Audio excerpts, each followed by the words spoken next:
the Bible says. It's basically an intergalactic invasion. They're playing. What do I do, Lord? Destroy the child. Corrupt them all. This is their plan, people. These are demons. Just like the Bible says, it's basically an intergalactic invasion into this space through people. I'm telling you, it's what all the ancients said. It's what they warned of. It's what we're dealing with. They're demons. They're frickin' interdimensional invaders, okay? I'll just say it. Make fun of me all you want on CNN or wherever, but everyone already innately knows this. These people are not frickin' humans, okay? Hillary Clinton is a goddamn demon. 42,000 pairs, 6X for the illegal aliens from south of Mexico that bus up on a train every day. To understand, folks, you could wear this. I could wear this as a onesie, okay? I could wear this as a leotard. I mean, oh my God. Oh my God. We're being invaded by South American walruses. It's ridiculous. The government is shipping in 42,000 people. That's bigger than Jabba the Hutt. This country is so screwed up, man. I'm sorry, I don't mean to laugh, but it's reaching a proportion. If you're a radio listener, you can't see him. Oh my God, look at this.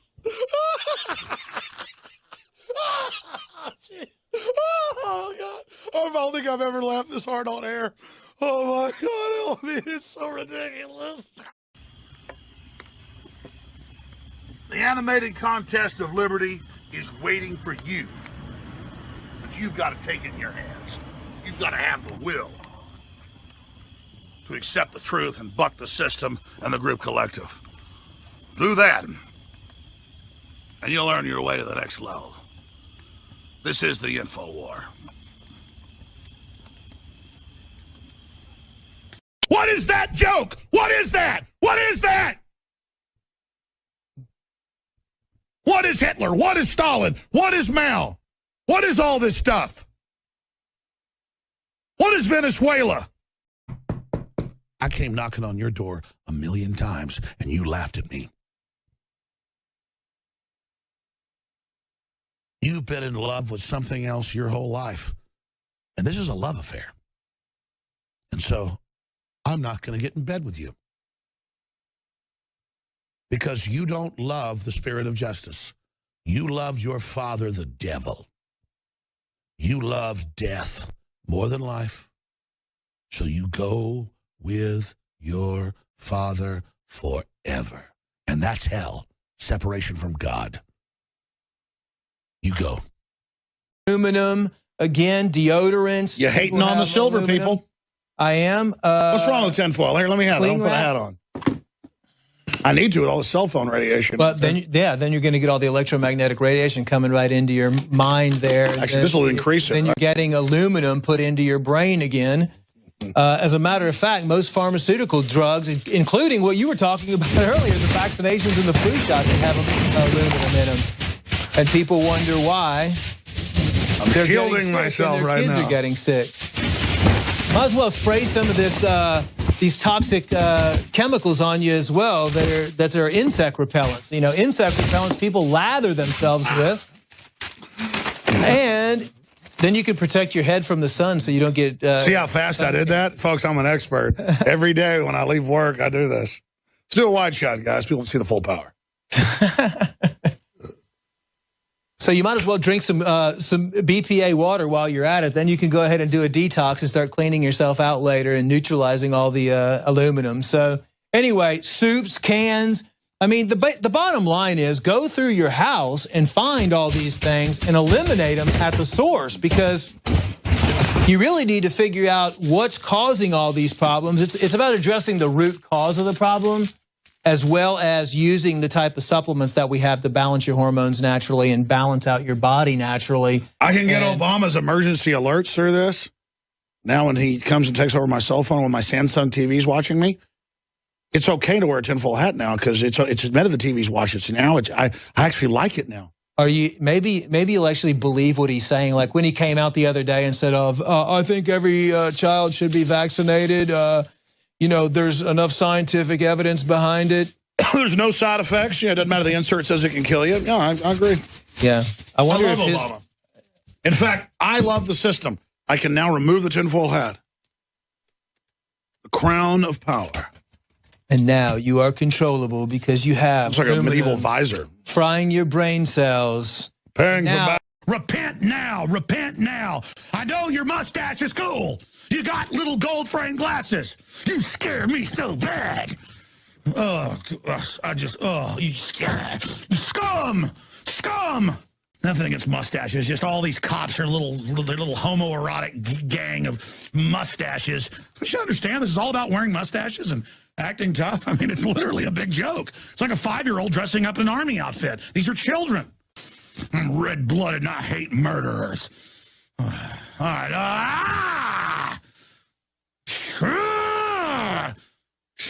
What's that word? Sean in Maine. Go ahead. Shane. Hi, how you doing? I'm sick of it. Nellies going, kill everybody. I get off when I talk about cutting people's power off. I'm a Nelly. Just simpering control freaks in big nerd packs, taking everything over, ruling everything, becoming police officers with weapons, tasering us for fun. I've had it with control freaks and scum.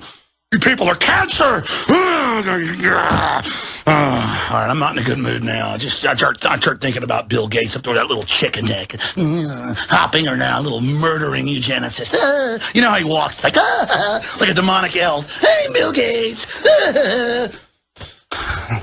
I'm going to shoot you up with something that's going to kill you down in the hammer.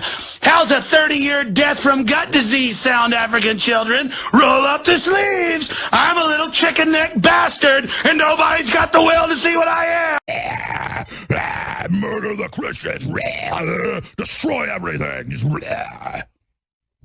I mean, you notice drunk, just, but still stumbling forward, more blood. As he falls down, they go, our God must be lifted back up.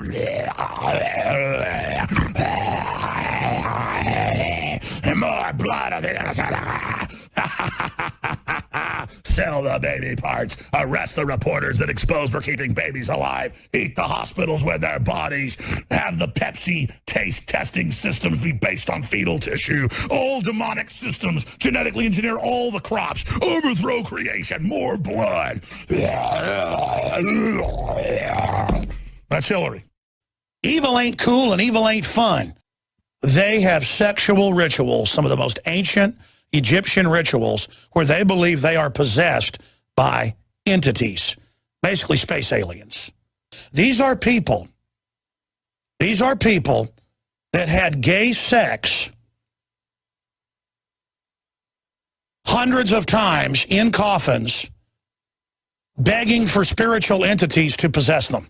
That get in coffins hundreds of times and giant pits of feces and have sex with each other. Okay? That's who's running things, wallowing in feces. That's what we're dealing with, ladies and gentlemen. A Secretary of State that has had sex in giant vats of feces. Because, I mean, folks, imagine he's been possessed by this stuff so long, like Aleister Crowley was. Can you imagine what it's like being under that? I'm a pioneer. I'm an explorer. I'm a human, and I'm coming. I'm animated. I'm alive. My heart's big. It's got hot blood going through it fast. I like to fight, too. I like to eat. I like to have children. I'm here. I got a life force. This is a human. This is what we look like. This is what we act like. This is what everybody was like before us. This is what I am. I'm a throwback. I'm here. I've got the fire of human liberty. I'm setting fires everywhere, and humans are turning on everywhere. And that we thank God for Donald Trump, because Donald Trump is putting himself under the full media and psychic and cultural attack of the enemy. And it's real. It's not a put on. This is 100% real. The energy level is just rising to an absolute cacophony. a crescendo, a finale, a coup de grace, a Götterdämmerung battle. Oh, it's a twilight of the gods, all right. These would-be gods of the New World Order. They're no gods at all. Rock no rook. You'll never defeat the human spirit. You'll never defeat God. You'll never win. Never. Never, ever. Never. And this is where we get tested. So rejoice to God Almighty for this animating contest of liberty. Ah! You know what? I will go to hell before I sit here and I watch this country and the world turned over to these savages. I'm done, I'm pissed, and I'm not putting up with it anymore. You Satanists want to sacrifice the West. You want to kill the beautiful goddess that is the West. You people are enemies, and we're going to get your asses, and we know what you're up to, and we're coming for you. So I've had enough of these people. Okay, so I've been containing this for the last week. That's why I've been in here sweating, getting pissed. Because I can't handle it anymore.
And we're not getting what humans always thought was key, the bone broth. The bone broth. The bone broth. The bone broth. The bone broth. The bone broth. Well, now it's the next level of that. It's caveman. Hey, I need a glass of caveman. Caveman. Man. It's better than Ovaltine. Better than Ovaltine. It's just unbelievable. It's unbelievable. Caveman is just over the top. What in the world? But now with the milk, I was like, whoa, this has milk in it. Whoa. It tastes like good. Man, this tastes so good. Tastes like the best milkshake ever. It tastes like Ovaltine. It tastes like Ovaltine. It tastes like Ovaltine. Like good. It tastes like Ovaltine. It tastes like Ovaltine. It tastes like Ovaltine. Like good. Whoa. This is I can say without a doubt, at least in my experience, that this is literally. This is a super home run available at InfoWarsLife.com, and it supports the broadcast. All right, all the big news straight ahead. Thanks, Buckley.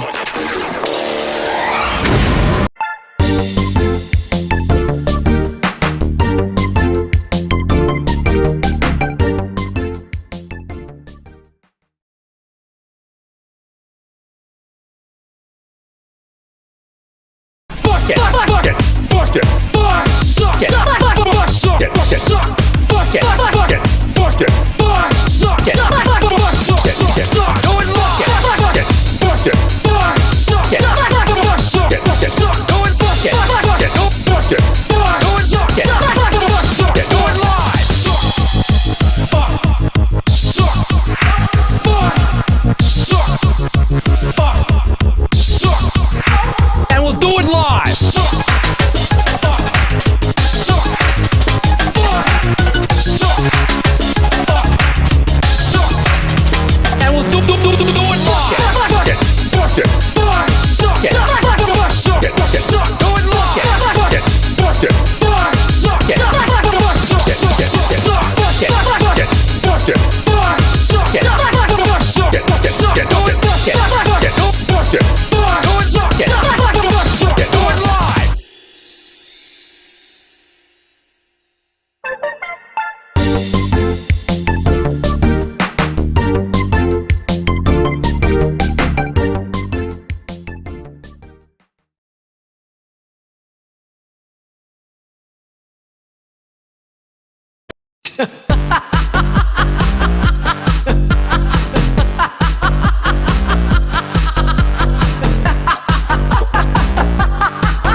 We came, we saw, he died.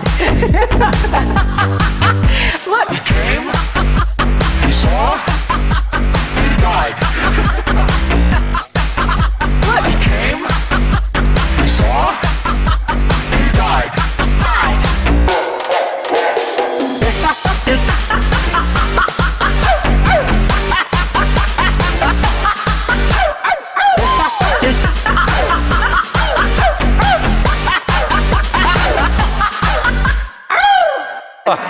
It's not a laughing matter. I take it really seriously.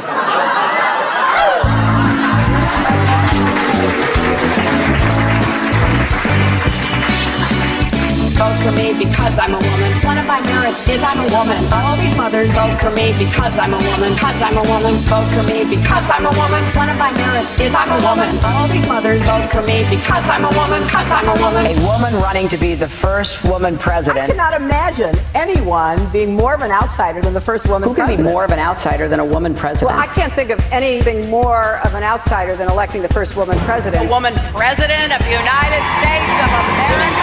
Women, women, woman, women, woman, women, women, women, woman, woman, women, women, women, women, woman, women, women, woman, women, women, women, women, women, women.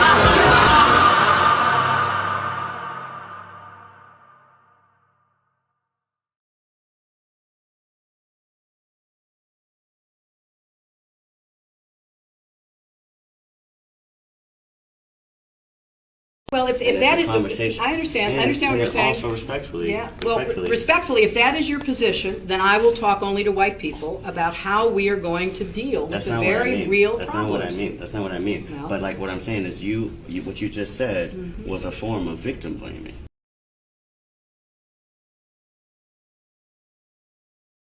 He trolled him.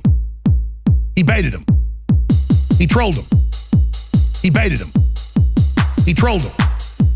He baited him. I wish I was that smart. See, that's the Trump dimension. That's the Trump dimension. He trolled him. That's the Trump dimension. He baited. That's the Trump dimension. He trolled him. That's the Trump dimension. That's the Trump dimension. He trolled him. That's the Trump dimension. He baited. I wish I was that smart. See, that's the Trump dimension. It's Trump. The plan of Trump. And thus by extension Trump. Trump just trolled you. But that's okay. It's Trump. The plan of Trump. And thus by extension Trump.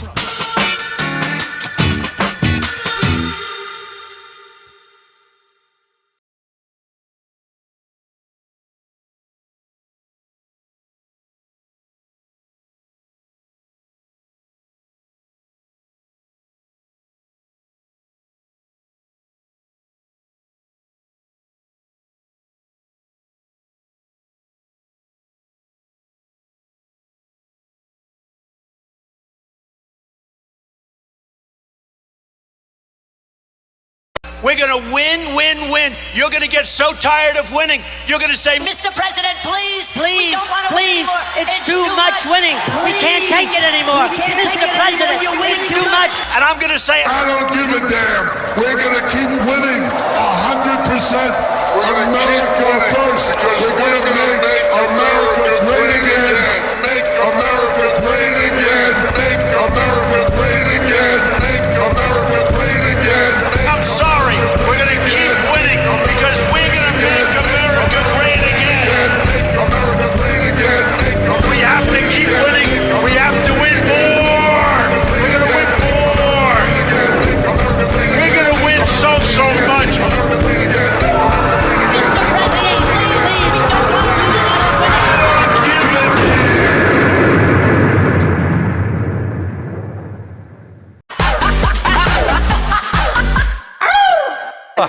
It's not a laughing matter. I take it really seriously.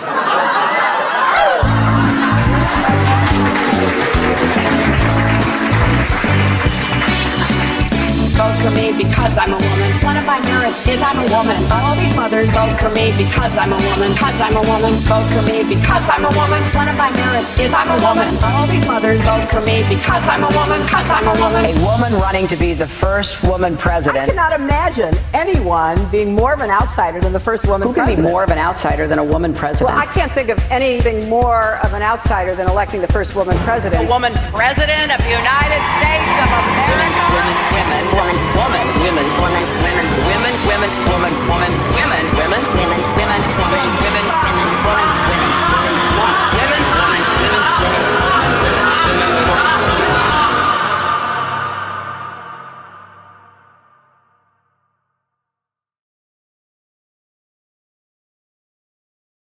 And they tell the trendies that the trendies go, rip me off.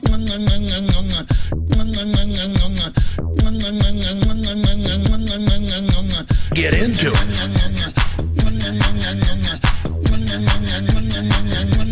Jump up and down.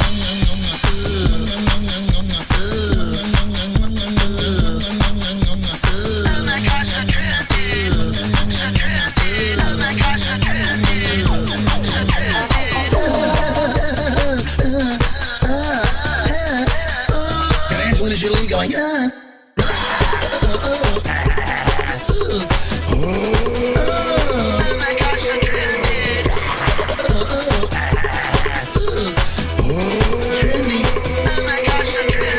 I mean, that's what we're dealing with here, and I'm sick of it.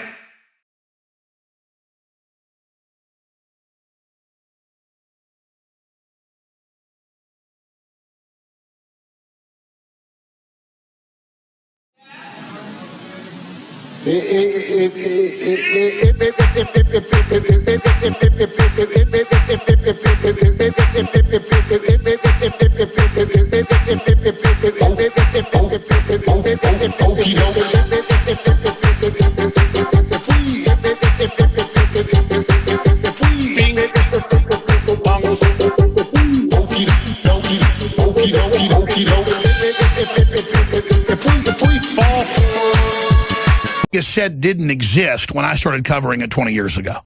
But we've now hit the zeitgeist of memes. I mean, sure, they've always had fun with things I do that are silly, and I certainly enjoy it. Please make more goofy memes of yours truly.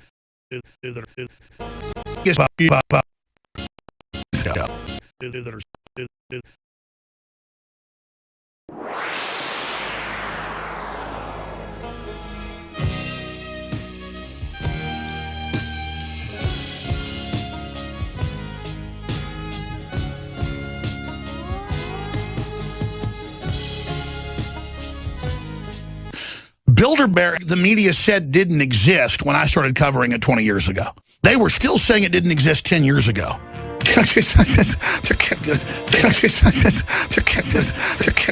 They're taking their organs, man. You won't know why every other baby's going to be retarded. You won't know because you already got killed.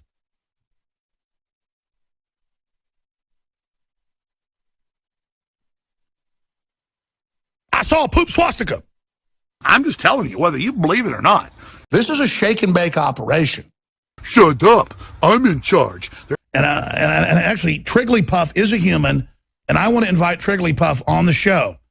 And I want to be sweet to Trigglypuff. I want to offer Trigglypuff a $5,000 scholarship, cash, to come to InfoWars Studios and to come here, and we want to meet with you. I want to take you to dinner.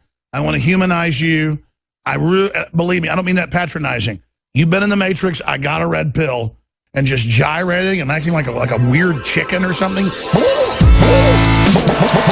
There's a demon in there running the show. They got shark eyes. Bring me 15 hookers. Come on in, my friends, fellow vampires. Intra. Come in. The water's warm, the blood of children. I just listen to talking points of the media and decide to be butthurt. And I'm afraid of them. Okay? You got to be ashamed of yourself. After all the bullying Irish went through, you turned into a big fat bully. You're a big fat bully, scumbag. I don't like you. Yeah, they're like demons from hell, just right on that dimensional line, just trying to get control as fast as they can. These people are not frickin' humans, okay? Hillary Clinton is a goddamn demon. Prime Minister, 5-year-old girl, double-edged dagger, slit their throat right there. Remember, they want to rape everything you've got. Ooh, and they'll go, I don't care, we are ugly and deserve to die. Humans are evil and at the end, and I stink, I love Satan. I'm a black Springer Spaniel, and I'm royal, and I belong to the Queen of England. That they were selling baby parts and keeping babies alive to harvest them. I'm like, okay, but there's a whole plan to kill everybody. Let's just shut up. I don't care about that.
He trolled him. He baited him. He trolled him. He baited him. He trolled him. He baited him. I wish I was that smart. See, that's the Trump dimension. That's the Trump dimension. He trolled him. That's the Trump dimension. He baited. That's the Trump dimension. He trolled him. That's the Trump dimension. That's the Trump dimension. He trolled him. That's the Trump dimension. He baited. I wish I was that smart. See, that's the Trump dimension. It's Trump. The plan of Trump. And thus, by extension, Trump. Trump just trolled you. But that's okay. It's Trump. The plan of Trump. And thus, by extension, Trump.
You could even rig America's elections. I'd advise Mr. Trump to stop whining.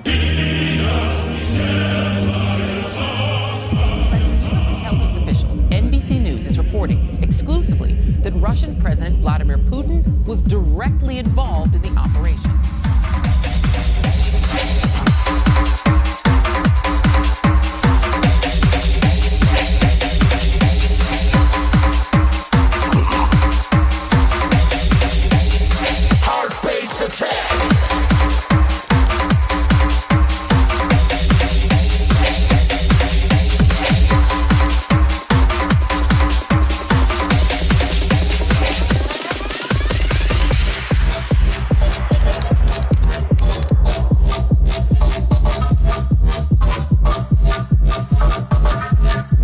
There is no serious person out there who would suggest somehow that you could even rig America's elections. I'd advise Mr. Trump to stop whining. Intelligence officials, NBC News is reporting exclusively that Russian President Vladimir Putin was directly involved in the operation.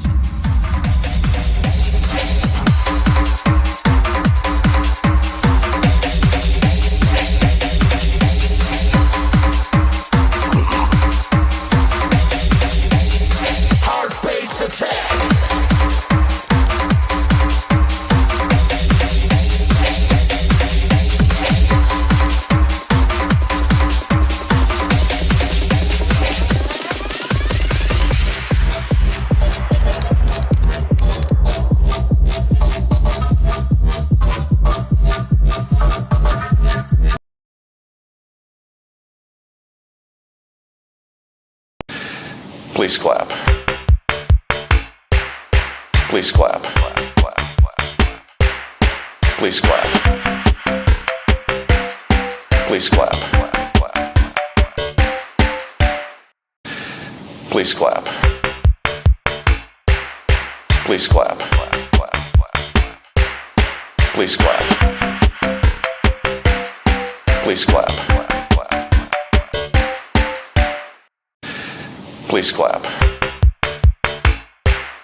Please clap. Please clap. Please clap. Please clap. Please clap. Please clap. Please clap.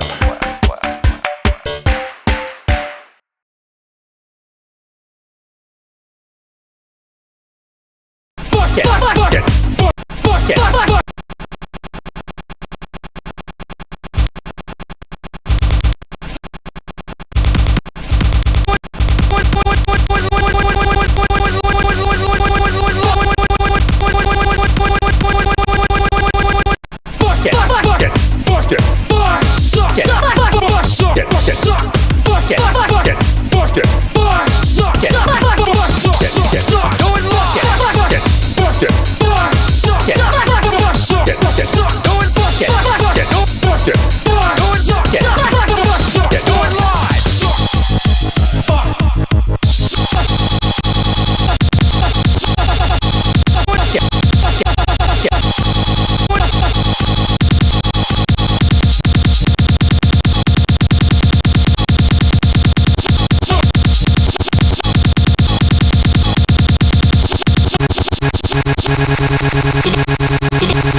so tired of winning, you're going to say, Mr. President, please, it's too much winning. We can't take it anymore. Mr. President, it's too much. And And I'm going to say, I don't give a damn.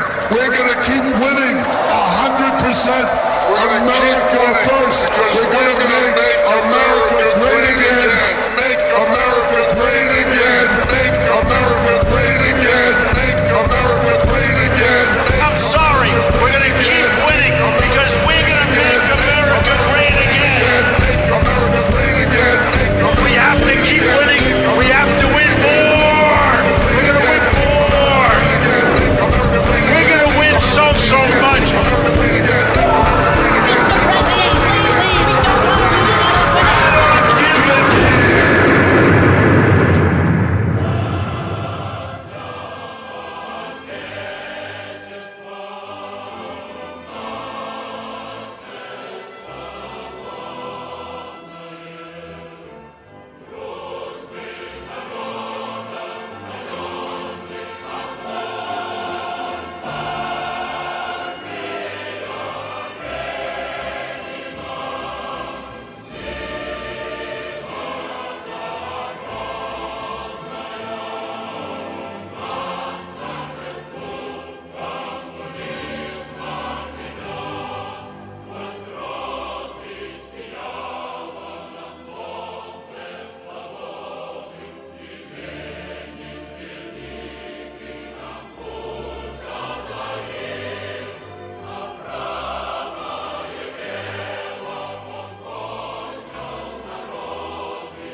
what humans, and we're not getting what humans always, and we're not getting, and we're not getting what humans always thought was key: the bone broth, the bone broth, the bone broth, the bone broth, the bone broth, the bone broth. Well, now it's the next level of that. It's caveman.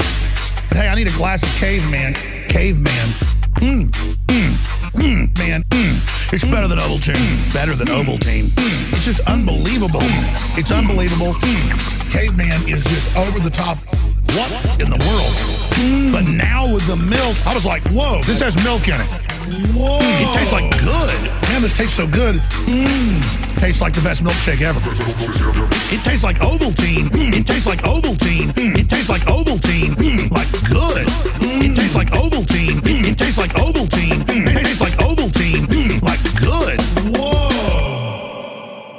This is I can say without a doubt, at least in my experience, that this is literally. This is a super home run available at InfoWarsLife.com, and it supports the broadcast. All right, all the big news straight ahead. Thanks, Buckley.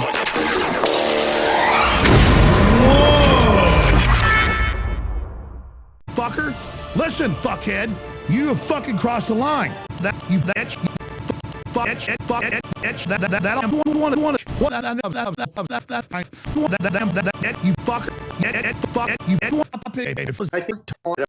What's happening, Roger Stone?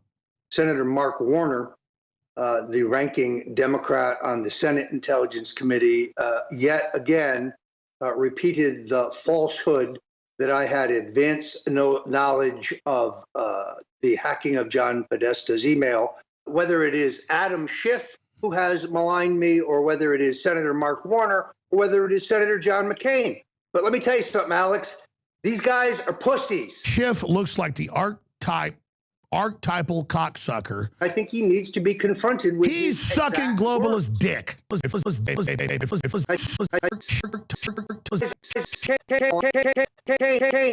let me tell you something, Alex.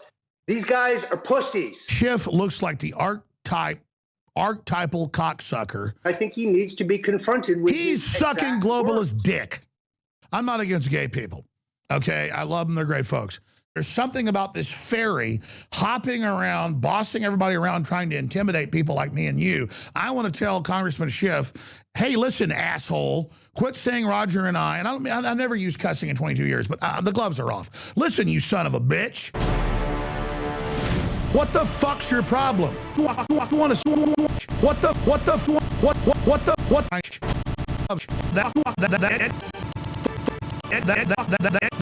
That I'm fucking Russian? You get in my face with that, I'll beat your goddamn ass, you son of a bitch. You piece of shit. You fucking goddamn fucker. Listen, fuckhead, you have fucking crossed the line.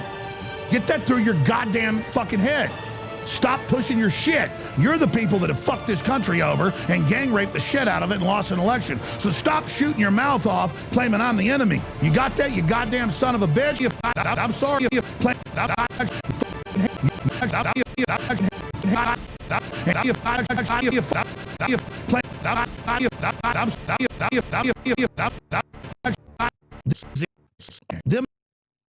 I want you to go to InfoWarsStore.com today, and I want you to get Brain Force, Super Male Vitality, X2, Oxy Powder that flushes your guts out.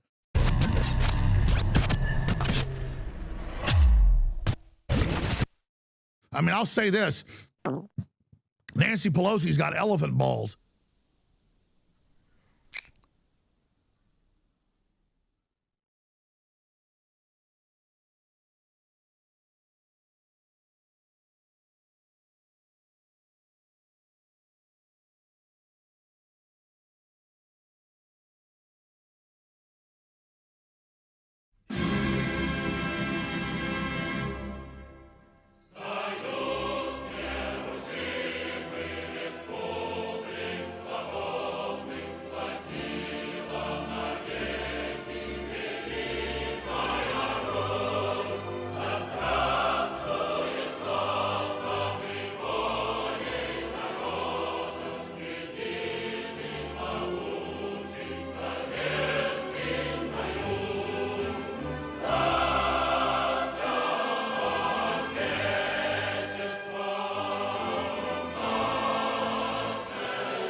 When I first saw the movie 2001, I was amazed, awed, to say the least.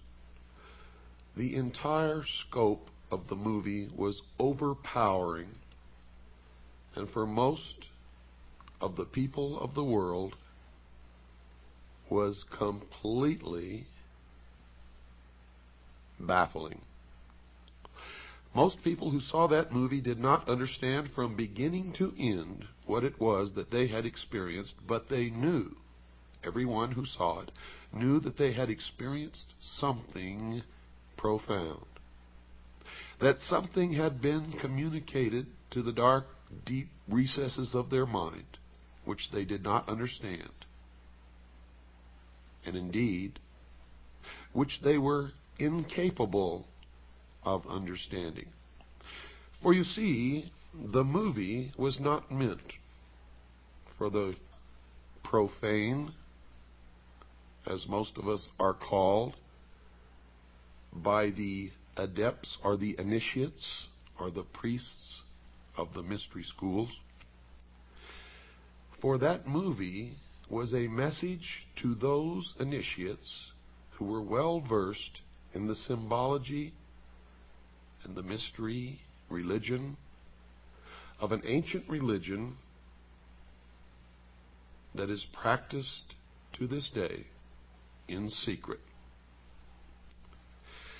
Now I'm going to tell you the meaning of the symbology that you saw in the movie 2001, and then each and every listener should go to their local video rental store and watch the movie again from beginning to end.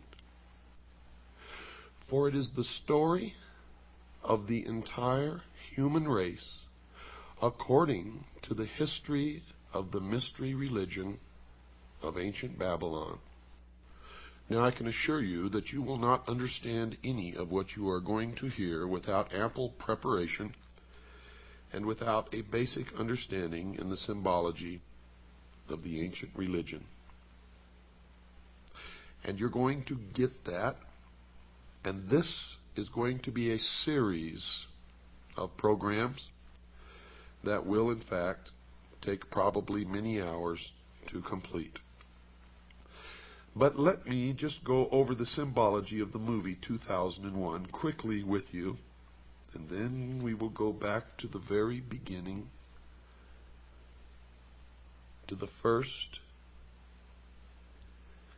primitive human, probably sitting on his haunches, munching upon some vegetable, watching the sunrise in the east. In the beginning of the movie 2001, most people who sat in the theater were struck by the imagery which was presented to them, as they saw first a dark and gray and ugly world. And as that world began to move down from the center of the screen, they saw behind it a moon. And as the moon began to come down with the world that was sinking to the lower part of the screen, behind it you saw the emergence of the sun. What you were witnessing was an eclipse of the sun, partial eclipse. And as the light from the sun spilled across the edge of the moon, it took the shape of the boat of Isis. And the sun, of course, for anyone who has studied the Osirian cycle, became Osiris.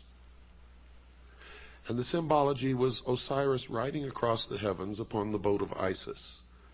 Now this will all have much deeper meaning to you as we progress toward your education in the ancient mystery schools, which are today known by many different names, and we will get to some of those names as we go along. This signified, of course, the creation of the universe and of the world.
What's happening, Roger Stone?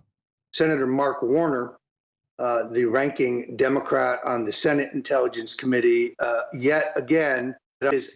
Pelosi's. I mean, I'll say this. I don't want to see him kissing goblins, ingratiating goblins, in bed with a goblin. I don't want to see him kissing goblins, succubus with goblins, ingratiating goblins, in bed with a goblin. I don't want to see him kissing goblins,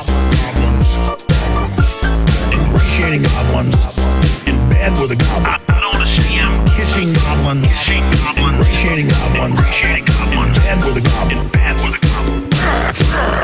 Dump it. Charging into a goblin's nest, some goblin vomit and slop and blood on it. Especially up to his ankles. Trump charging into a goblin's nest, some goblin vomit and slop. Goblin vomit and slop. I'm not expecting him to not get dirty slop. Kissing goblins, ingratiating goblins, succubus with goblins, in bed with a goblin. Kissing goblins, ingratiating goblins. I just want to catch him in bed with a goblin, in bed with a goblin, in bed with a goblin, in bed with a goblin, in bed with a goblin. I just want to catch him in bed with a goblin, bed with a goblin, bed with a goblin, bed with a goblin.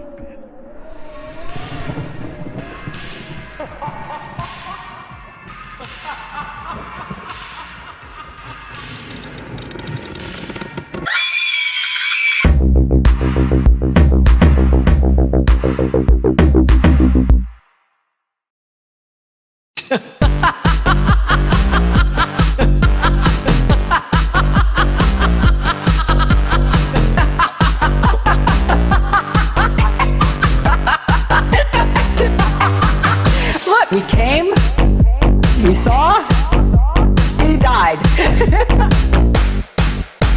We came, we saw, he died.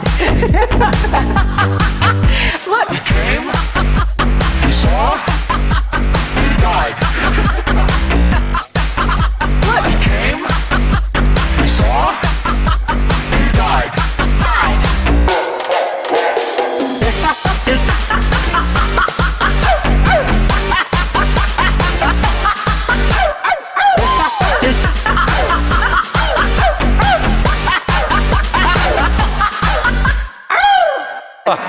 It's not a laughing matter. I take it really seriously.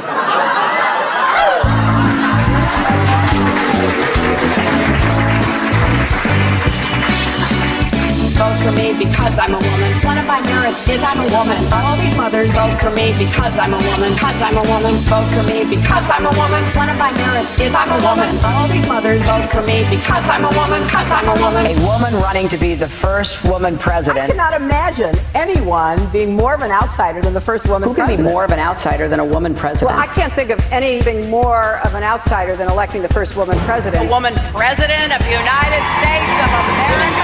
Women, women, woman, women, woman, women, women, women, woman, woman, women, women, women, women, woman, women, women, woman, women, women, women,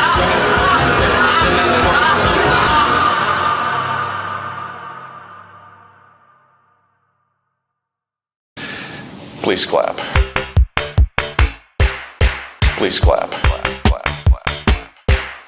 Please clap. Please clap. And they tell the trendies how the trendies go, rip me off.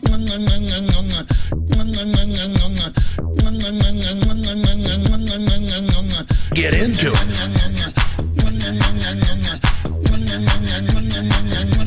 Jump up and down.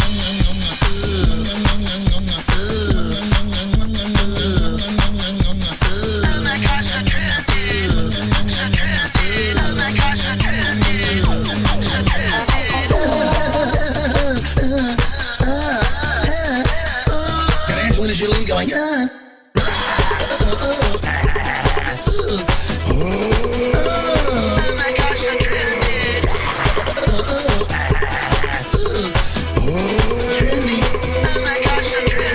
I mean, that's what we're dealing with here, and I'm sick of it. He trolled him. He baited him. He trolled him. He baited him. He trolled him. He baited him. I wish I was that smart. See, that's the Trump dimension. That's the Trump dimension. He trolled him. That's the Trump dimension. He baited. That's the Trump dimension. He trolled him. That's the Trump dimension. That's the Trump dimension. He trolled him. That's the Trump dimension. He baited. I wish I was that smart. See, that's the Trump dimension. It's Trump. The plan of Trump. And thus, by extension, Trump. Trump just trolled you. But that's okay. It's Trump. The plan of Trump. And thus, by extension, Trump.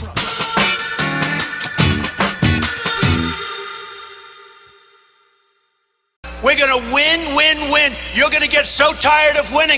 You're going to say, Mr. President, please, please, please, it's too much winning. We can't take it anymore. Mr. President, it's too much. And I'm going to say, I don't give a damn. We're going to keep winning 100%.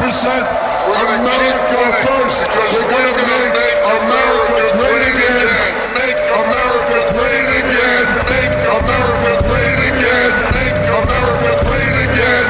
I'm sorry. We're going to keep winning because we're going to make America great again. Make America great again. We have to keep winning. We have to win more. We're going to win more. We're going to win so much. Mr. President, please, we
don't want to lose another winning.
But we've now hit the zeitgeist of memes.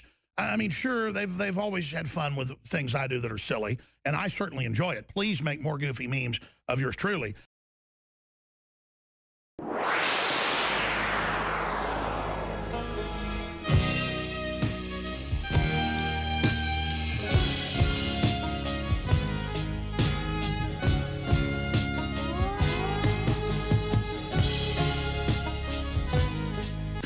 Bilderberg, the media said didn't exist when I started covering it 20 years ago. They were still saying it didn't exist 10 years ago.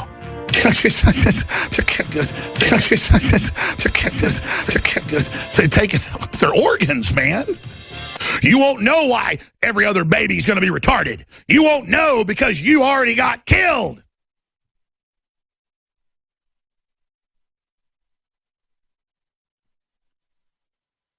I saw a poop swastika. I'm just telling you, whether you believe it or not. This is a shake and bake operation. Shut up. I'm in charge. And actually, Trigglypuff is a human, and I want to invite Trigglypuff on the show. And I want to be sweet to Trigglypuff. I want to offer Trigglypuff a $5,000 scholarship, cash, to come to InfoWars Studios and to come here, and we want to meet with you. I want to take you to dinner. I want to humanize you. Believe me, I don't mean that patronizing. You've been in the Matrix. I got a red pill. And just gyrating and acting like a weird chicken or something. There's a demon in there running the show. They got shark eyes. Bring me 15 hookers. Come on in, my friends, fellow vampires. Intra. Come in. The water's warm, the blood of children. I just listen to talking points of the media and decide to be butthurt. And I'm afraid of them. Okay? You got to be ashamed of yourself. After all the bullying Irish went through, you turned into a big, fat bully. You're a big, fat bully, scumbag. I don't like you. Yeah, they're like demons from hell, just right on that dimensional line, just trying to get control as fast as they can. These people are not frickin' humans, okay? Hillary Clinton is a goddamn demon. Prime Minister, 5-year-old girl, double-edged dagger, slit their throat right there. Remember, they want to rape everything you've got. Ooh. And they'll go, I don't care, we are ugly and deserve to die. Humans are evil and at the end. And I stink and I love Satan. I'm a black Springer Spaniel and I'm royal. And I belong to the Queen of England. That they were selling baby parts and keeping babies alive to harvest them. I'm like, okay, but there's a whole plan to kill everybody. Let's just shut up. I don't care about that. I mean, we live in a country where they kill babies and sell their body parts and where they do put chemicals in the water to brain damage you and your family and cause infertility. That's just the start. Do you understand? We live in a country with thousands of aircraft flying around spraying poison on us. And mothers that talk about it get arrested and have their kids taken in Colorado. It's going to get a lot worse, folks. They're coming for everybody. Do you understand that? When they're gearing up with armored redoubts and putting all sorts of garbage in the food and water, you go, oh, there's nothing in the food and water. Yes, there is, and you know it.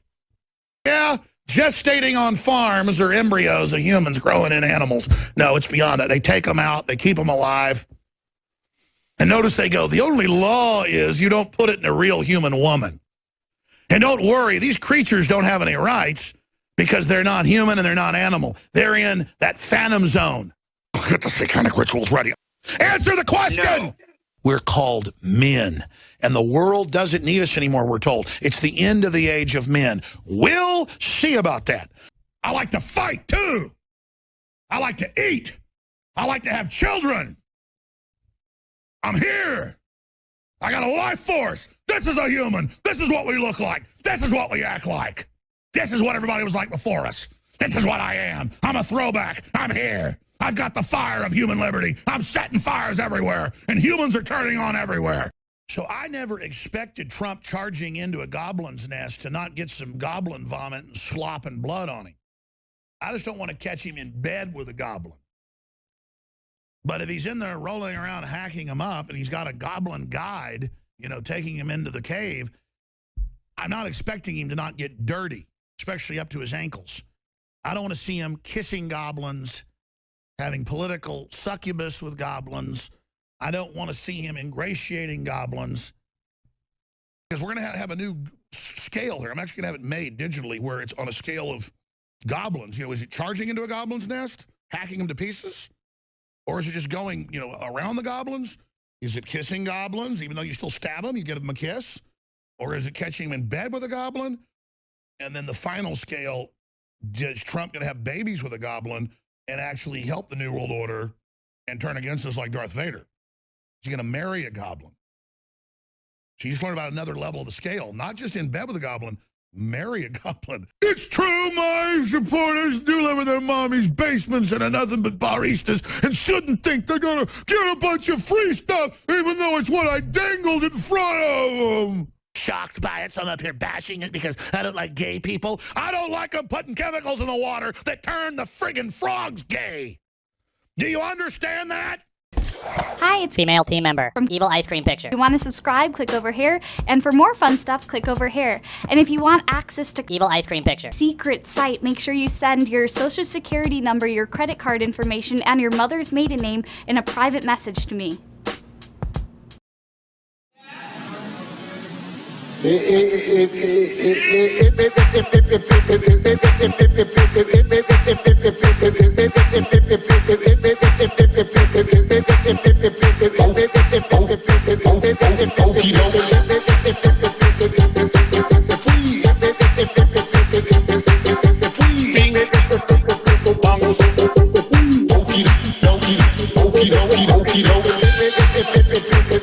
If we fall for, you know, a bunch of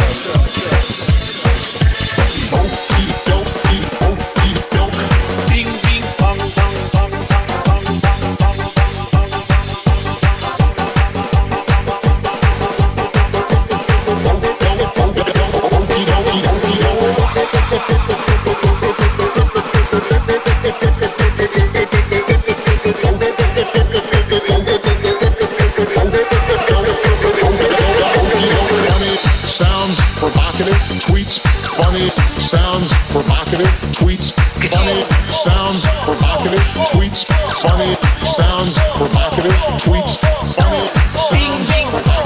Pocahontas.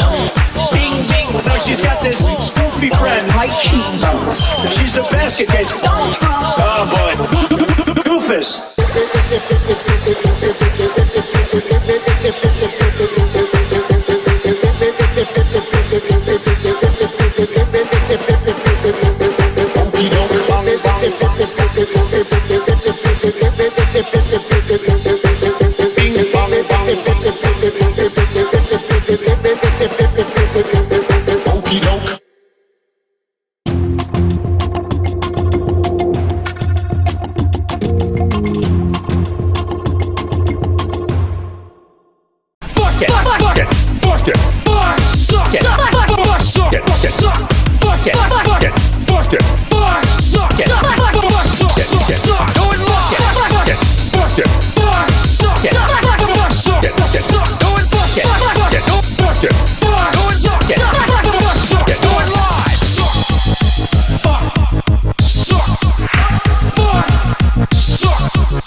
And we're not getting what humans always thought was key, the bone broth.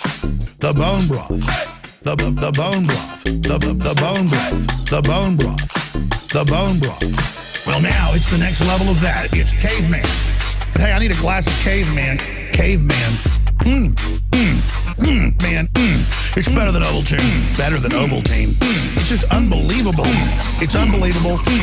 Caveman is just over the top. What in the world? But now with the milk, I was like, whoa, this has milk in it.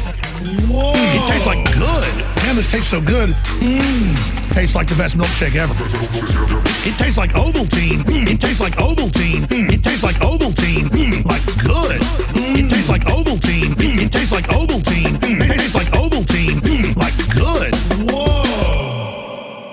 This is, I can say without a doubt, at least in my experience, that this is literally... This is a super home run available at InfoWarsLife.com, and it supports the broadcast. All right, all the big news straight ahead. Thanks, Buckley.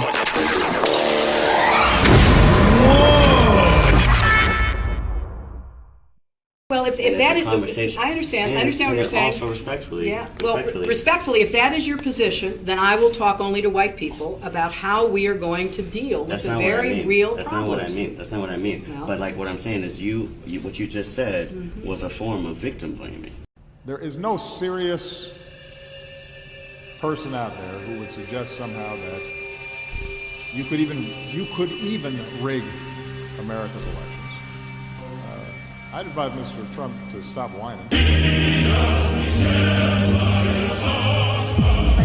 Intelligence officials, NBC News is reporting exclusively that Russian President Vladimir Putin was directly involved in the operation.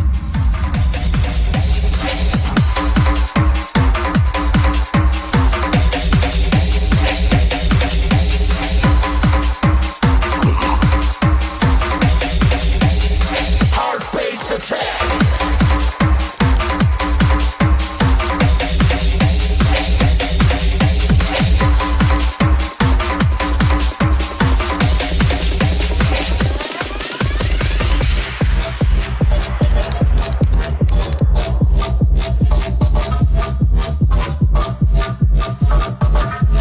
Dude, America first! America first! Get that through your head! Dude, America first! America first! You heard that before? What? America first! America first! What the hell, man? Dude, America first! America first! To all of you, let me explain one damn thing. America, America, America.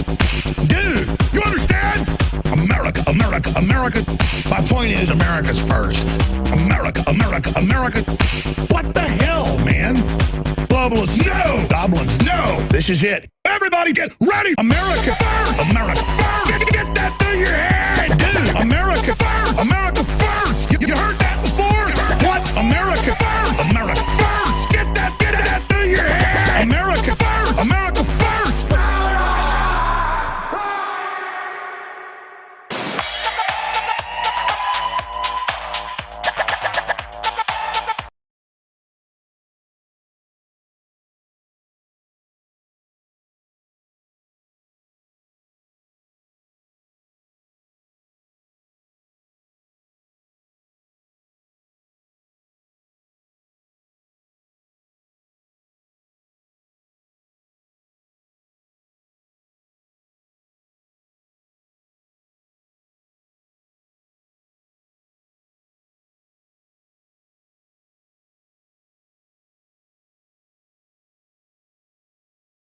Dude, America first! America first! Get that through your head! Dude, America first! America first! You heard that before? Dude, America first! America first! Get that through your head! Dude, America first! America first! You heard that before? What? America first! America first! What the hell, man? Dude, America first! America first! To all of you, let me explain one damn thing. America, America, America. Dude, you understand? America, America, America. My point is America's first. America, America, America. What the hell, man? Globalists, no! Goblins, no! This is it. Everybody get ready! America first! America first! Get that through your head! Dude, America first! America first! You heard that before? What? America first! America first! Get that through your head! America first! America first! And thus, by extension, Trump. He trolled him. He baited him. He trolled him. He baited him. He trolled him. He baited him. I wish I was that smart. See, that's the Trump dimension. That's the Trump dimension. He trolled him. That's the Trump dimension. He baited him. That's the Trump dimension. He trolled him. That's the Trump dimension. It's incredible. That's the Trump dimension. He trolled him. That's the Trump dimension. He baited him. I wish I was that smart. See, that's the Trump dimension. It's Trump. The plan of Trump. And thus, by extension, Trump. Trump just trolled you. But that's okay. It's Trump. The plan of Trump. And thus, by extension, Trump.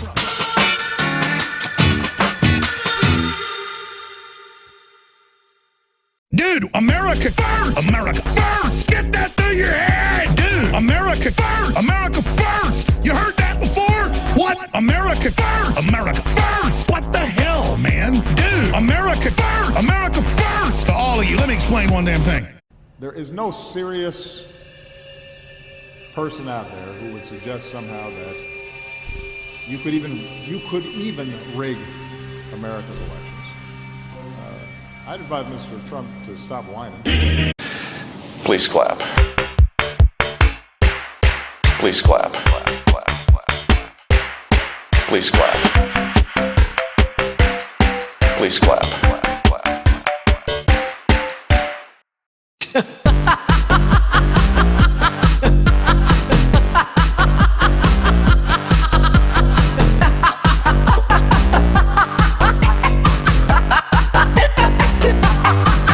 Look, we came, we saw, he died. We came, we saw, he died. Look, we came, we saw, he died. Look, we came, we saw, he died.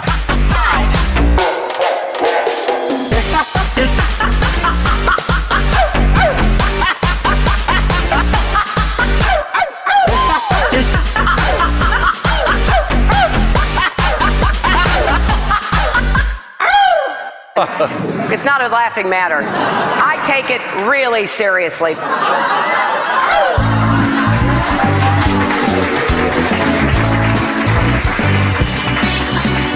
Vote for me because I'm a woman. One of my merits is I'm a woman. All these mothers vote for me because I'm a woman. Because I'm a woman. Vote for me because I'm a woman. One of my merits is I'm a woman. All these mothers vote for me because I'm a woman. Because I'm a woman. A woman running to be the first woman president. I cannot imagine anyone being more of an outsider than the first woman president. Who can be more of an outsider than a woman president? Well, I can't think of anything more of an outsider than electing the first woman president. A woman president of the United States of America.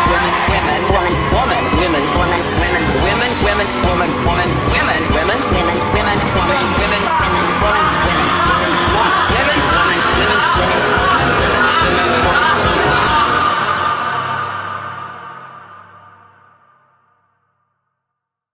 Fuck it! Fuck it! Fuck it! Fuck! Suck it! Fuck! Suck it! Fuck it! Fuck it! Fuck it! Fuck it! Fuck! Suck it! Fuck! Suck it! Suck! Go and lock it! Fuck it! Fuck it! Fuck! Suck it! Fuck! Suck it! Fuck it! Go and fuck it! Fuck it! Go fuck it! Fuck! Go and suck it! Fuck! Suck it! Go and lie! Fuck! Suck! Fuck! Suck! Fuck! Suck!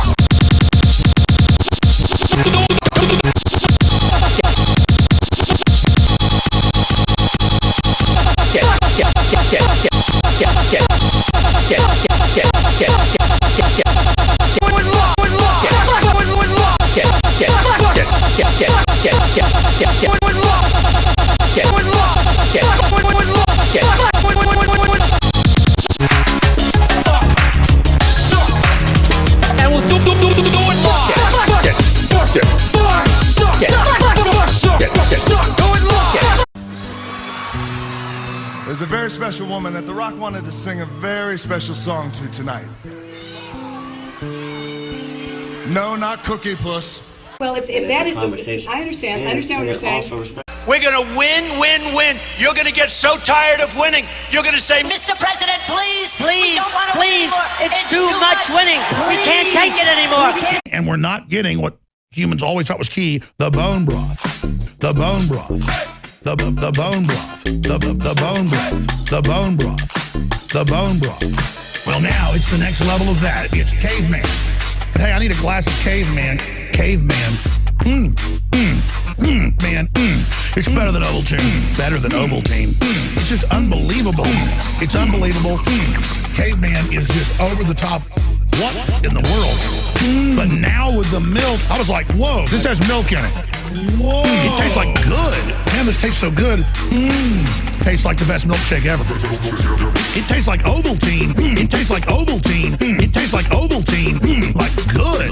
It tastes like Ovaltine. It tastes like Ovaltine. It tastes like Ovaltine. Like good. Whoa. This is I can say without a doubt, at least in my experience, that this is literally. This is a super home run available at InfoWarsLife.com, and it supports the broadcast. All right, all the big news straight ahead. Thanks, Buckley.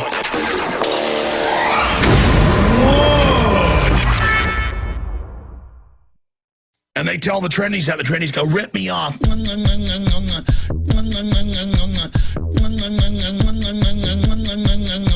Get into it.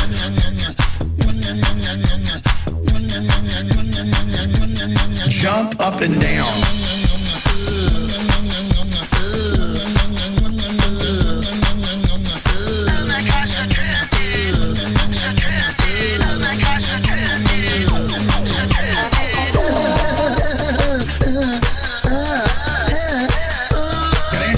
Going,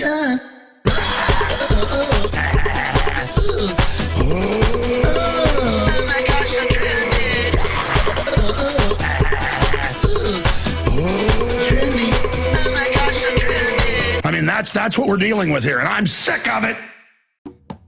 I don't want to see him kissing goblins, ingratiating goblins, in bed with a goblin. I don't want to see him kissing goblins, succubus with goblins, ingratiating goblins, in bed with a goblin. I don't want to see him kissing goblins, ingratiating goblins, in bed with a goblin. I don't want to see him kissing goblins, ingratiating goblins, in bed with a goblin.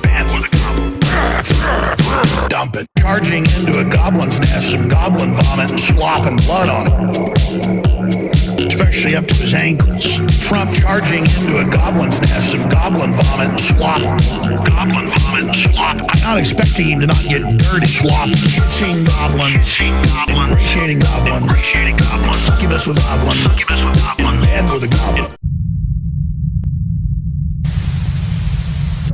Now, recently, Donald Trump made a very big geopolitical move that has pissed off a very influential, powerful member of NATO, Turkey, by aligning himself with their known enemy, the Kurds, and deciding to give them heavy weapons. This move will not only shake up the future of Syria, but also the Middle East. And to talk about the Kurds plus a lot more, we have Mimi, partisan girl herself, to give us a full breakdown on who the Kurds really are. And since the Kurds have been getting very favorable media coverage, especially from Western mainstream media, I really, Mimi, just wanted to ask you a very oversimplified question. Are the Kurds good or bad? Thanks for the question. Well, basically, the Kurds are the only force in Syria that have experienced good press from all sides. Everywhere you look, you always see them having female soldiers. They're fighting ISIS.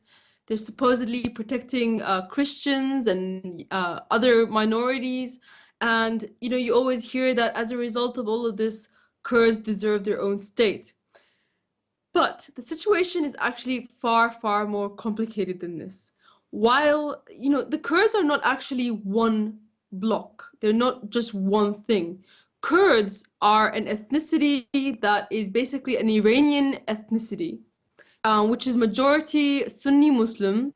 They have other smaller Shiite Muslims as well as some tiny minority of other religions. But some of the Kurds are actually fighting for ISIS. In fact, you know, this might explain why a lot of the regions that are contain ISIS are also regions where there's Kurdish population. So Kurds are not just one bloc. The Kurds, whilst, you know, it is claimed they're protecting Christians, have actually had a part in ethnically cleansing Christians from both Syria and Iraq. The Assyrian Christians in Iraq, as well as the Yazidis, have complained that the Kurdish Peshmerga militia would come into their towns and they would say, lay down your arms and we will protect you against ISIS.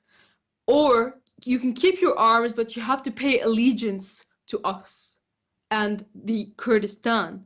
Well, as a result, a lot of these people, they would lay down their arms thinking that the Peshmerga would help them. But as soon as ISIS comes in, the Peshmerga pulls out and leaves these disarmed people to be slaughtered by ISIS. This has happened to the Assyrian Christians and the Yazidis in 2016 and 2014 and recently. And this has been happening in Iraq, as well as the Kurdish regional government in Iraq has been expelling Assyrian Christians from their homes and bulldozing their homes. And when it comes to Syria, very similar stuff has been happening. The Assyrian Christians that are near the Khabur River were also disarmed and left to their own devices by the Kurdish YPG. And as a result, they, were pushed out by ISIS. And this is actually part of an agenda by Kurds to create an ethnocentric state. Basically, the regions that the Kurds are claiming is their land in Syria, Kurds are not even a majority in. So as a result, they wanted to get rid of every other ethnicity that exists in those regions, like the Assyrians and Arabs, the Bedouin Arabs. So they would allow ISIS to basically get rid of these ethnicities for them, as they have in Iraq. So it's not so much, good and bad. That's a very simplified view that we were basically getting from the mainstream media. But in order to sell this ethnocentric state, they have been painting it in the picture of anarchist Marxism. And so the Kurds that the US is fighting alongside in Syria right now, the YPG and the PKK, the US now admits, the State Department, I believe, or the DIA now admits that they're fighting alongside the PKK. They're actually anarcho-Marxists.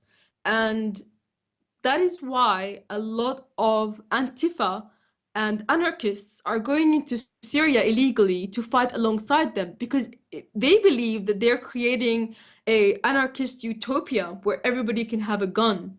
It's just this insanity. What they're really creating is an ethnocentric state. But the interesting thing is the United States labels the PKK a terrorist organization and has done for decades. But now they admit to be fighting alongside it. So here you have, since the end of the Cold War, communism is no longer so frowned upon. So the US is now fighting alongside a group that it has designated a terrorist organization, which, given that the US has been supporting Al-Qaeda in Syria for the last few years, I suppose, it's something that they usually do anyway. But this is something that hasn't been really talked about. And coming at it from, the liberals' perspective, the liberals support the Kurdish cause because they've been painted as though they've been victimized, they're stateless, they're communists, and they're anarchists, and hence we need to defend them. Look at them, they've got women fighting alongside them. And if you, from a nationalist perspective, people support them because they think that they deserve their own state. But the reality of the situation is Kurds haven't been in Syria for very long. I mean, there's two types of Kurds in Syria. There's a small minority of a few thousand of them that are living inside Damascus that migrated from Iran like maybe 600, 700 years ago. And they are very much assimilated to Syrian society. But then they are the newcomers, which are the majority, and they moved into Syria in multiple waves of refugees from Turkey, 1920, 1930, 1940, 1960. Basically, every uprising of Kurds in Turkey resulted in a wave of refugees coming to Syria from Turkey. And they are they speak their own Iranian Persian dialect, which is not actually historically part of Syria and Iraq and Turkey. In fact, if you looked at the old maps pre-1920, the areas that the Kurds occupy in Turkey used to be called Armenia. And the areas where they occupy in Iraq, 5,000 years ago, it was the Assyrian Empire. And the Assyrian people, they still exist in Iraq, in that region, that the Kurds are claiming is their historic land. But the reality is, the reason why the Kurds don't have a state is not because Sykes-Picot forgot about them. It's because they do have a state. Their state is Iran, because the Kurds are basically the Bedouins of Iran. They are Iranian nomads that traveled alongside rivers tending to their sheep, and that's how they got through Iraq and to Turkey, and later on, after the failed uprisings in Turkey, eventually post-1920, they entered into Syria. And the reason they became so high in population number in Turkey is because whilst they used to live in nomadic lifestyles under the Ottoman Empire and basically tended to their herds near the mountains, in about 1910, Ataturk conducted the Armenian genocide, and Armenians at that time were the ones who were living in this east of Turkey. And the Armenian genocide, actually Ataturk asked many Kurdish tribes to help out in the slaughter of the Armenian and the ethnic cleansing of the Armenian people, and in exchange they were allowed to live in the houses of those Armenian people, because the nomadic lifestyle, they usually lived in tents, whereas the Armenians, they actually lived in houses. So by helping the Turks ethnically cleanse the Armenians, they were able to take over their homes. And after that, they said, well, now we want autonomy, or we want independence. And then the Turks said, well, now we're going to have to slaughter you as well. And so they became the next victim. But that doesn't change the fact that they didn't have any historical claim to that land, and they certainly didn't have any historical claim to Syria. But now, we are seeing this 1.6 million Kurds try to take over 30% of Syria, even though, Syria, 22 million people are not Kurdish. So this is the situation, and the reason why the US is happy to go along with this is because of the oil-rich region in the northeast of Syria, the fact that the Kurds will always allow them to build US bases wherever the US goes, Iraq, and Syria, because they are basically happy to work with any imperialist power if they're allowed to steal other people's land, and also because of Israel, because Israel has had a plan to create a Kurdistan for many decades now, and because it helps Israel, that's what they want it to be. Wow. And that's the speech. I already had like Sorry. a million questions and you started answering them as soon as you started talking. But the issue with the Kurds is very important to me because we've seen kind of the mainstream media portray them as these kind of ISIS fighters with women on the front lines. It was something that someone that I knew personally, an individual named Amir Taki, who was an amazing kind of Bitcoin entrepreneur. He was a pure anarchist at heart and saw what the Kurds was doing and actually went to Syria to fight along the Kurds and to help them with their infrastructure to go against ISIS. And this whole idea was portrayed to everyone. So I thank you for breaking down that kind of understanding of the Kurds in such a fine and precise way. But we've now hit the zeitgeist of memes. I mean, sure, they've always had fun with things I do that are silly, and I certainly enjoy it. Please make more. There is no serious person out there who would suggest somehow that you could even rig America's elections. I'd advise Mr. Trump to stop whining. Intelligence officials, NBC News is reporting exclusively that Russian President Vladimir Putin was directly involved in the operation.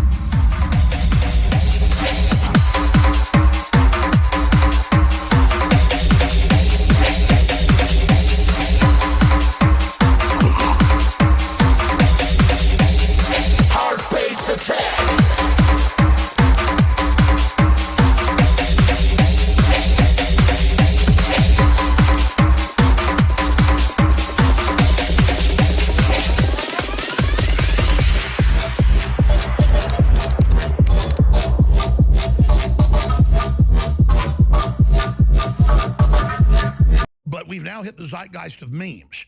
I mean, sure, they've always had fun with things I do that are silly, and I certainly enjoy it. Please make more goofy memes of yours truly.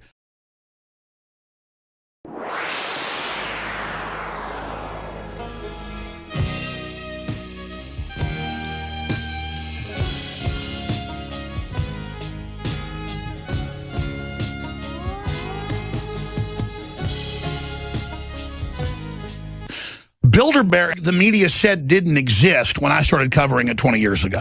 They were still saying it didn't exist 10 years ago. They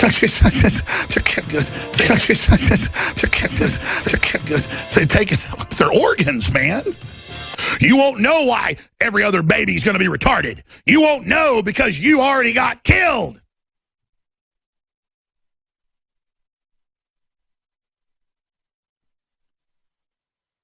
I saw a poop swastika. I'm just telling you, whether you believe it or not. This is a shake and bake operation. Shut up. I'm in charge. And actually, Trigglypuff is a human, and I want to invite Trigglypuff on the show. And I want to be sweet to Trigglypuff. I want to offer Trigglypuff a $5,000 scholarship, cash, to come to InfoWars Studios and to come here, and we want to meet with you. I want to take you to dinner. I want to humanize you. Believe me, I don't mean that patronizing. You've been in the Matrix, I got a red pill, and just gyrating and acting like a weird chicken or something. There's a demon in there running the show. They got shark eyes. Bring me 15 hookers. Come on in, my friends, fellow vampires. Intra. Come in. The water's warm, the blood of children. I just listen to talking points of the media and decide to be butthurt. And I'm afraid of them. Okay? You got to be ashamed of yourself. After all the bullying Irish went through, you turned into a big fat bully. You're a big fat bully, scumbag. I don't like you. Yeah, they're like demons from hell, just right on that dimensional line, just trying to get control as fast as they can. These people are not frickin' humans, okay? Hillary Clinton is a goddamn demon. Prime Minister, 5-year-old girl, double-edged dagger, slit their throat right there. Remember, they want to rape everything you've got. Ooh, and they'll go, I don't care, we are ugly and deserve to die. Humans are evil and at the end, and I stink and I love Satan. I'm a black Springer Spaniel and I'm royal. And I belong to the Queen of England. That they were selling baby parts and keeping babies alive to harvest them. I'm like, okay, but there's a whole plan to kill everybody. Let's just shut up. I don't care about that. I mean, we live in a country where they kill babies and sell their body parts and where they do put chemicals in the water to brain damage you and your family and cause infertility. That's just the start. Do you understand? We live in a country with thousands of aircraft flying around spraying poison on us. And mothers that talk about it get arrested and have their kids taken in Colorado. It's going to get a lot worse, folks. They're coming for everybody. Do you understand that? When they're gearing up with armored redoubts and putting all sorts of garbage in the food and water, you go, oh, there's nothing in the food and water. Yes, there is, and you know it. Yeah, gestating on farms are embryos of humans growing in animals. No, it's beyond that. They take them out. They keep them alive. And notice they go, the only law is you don't put it in a real human woman. And don't worry, these creatures don't have any rights because they're not human and they're not animal. They're in that phantom zone. Get the satanic rituals ready. Answer the question! No.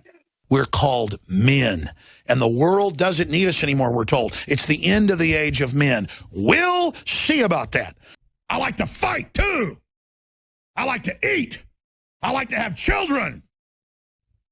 I'm here. I got a life force. This is a human. This is what we look like. This is what we act like. This is what everybody was like before us. This is what I am. I'm a throwback. I'm here. I've got the fire of human liberty. I'm setting fires everywhere, and humans are turning on everywhere. So I never expected Trump charging into a goblin's nest to not get some goblin vomit and slop and blood on him. I just don't want to catch him in bed with a goblin. But if he's in there rolling around hacking him up and he's got a goblin guide, you know, taking him into the cave, I'm not expecting him to not get dirty, especially up to his ankles. I don't want to see him kissing goblins, having political succubus with goblins. I don't want to see him ingratiating goblins. Because we're going to have a new scale here. I'm actually going to have it made digitally where it's on a scale of goblins. Is it charging into a goblin's nest, hacking them to pieces? Or is it just going, around the goblins? Is it kissing goblins, even though you still stab them, you give them a kiss? Or is it catching them in bed with a goblin? And then the final scale, is Trump going to have babies with a goblin and actually help the New World Order and turn against us like Darth Vader? Is he going to marry a goblin?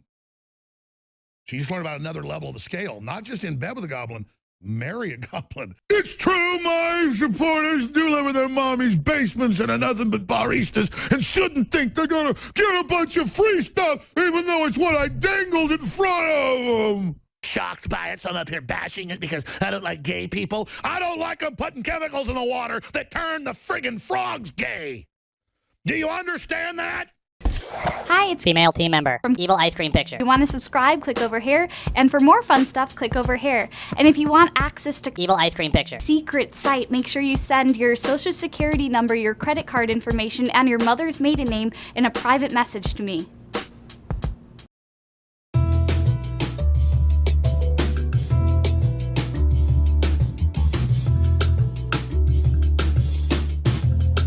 Welcome back to New World Next Week. I'm James Corbett of CorbettReport.com.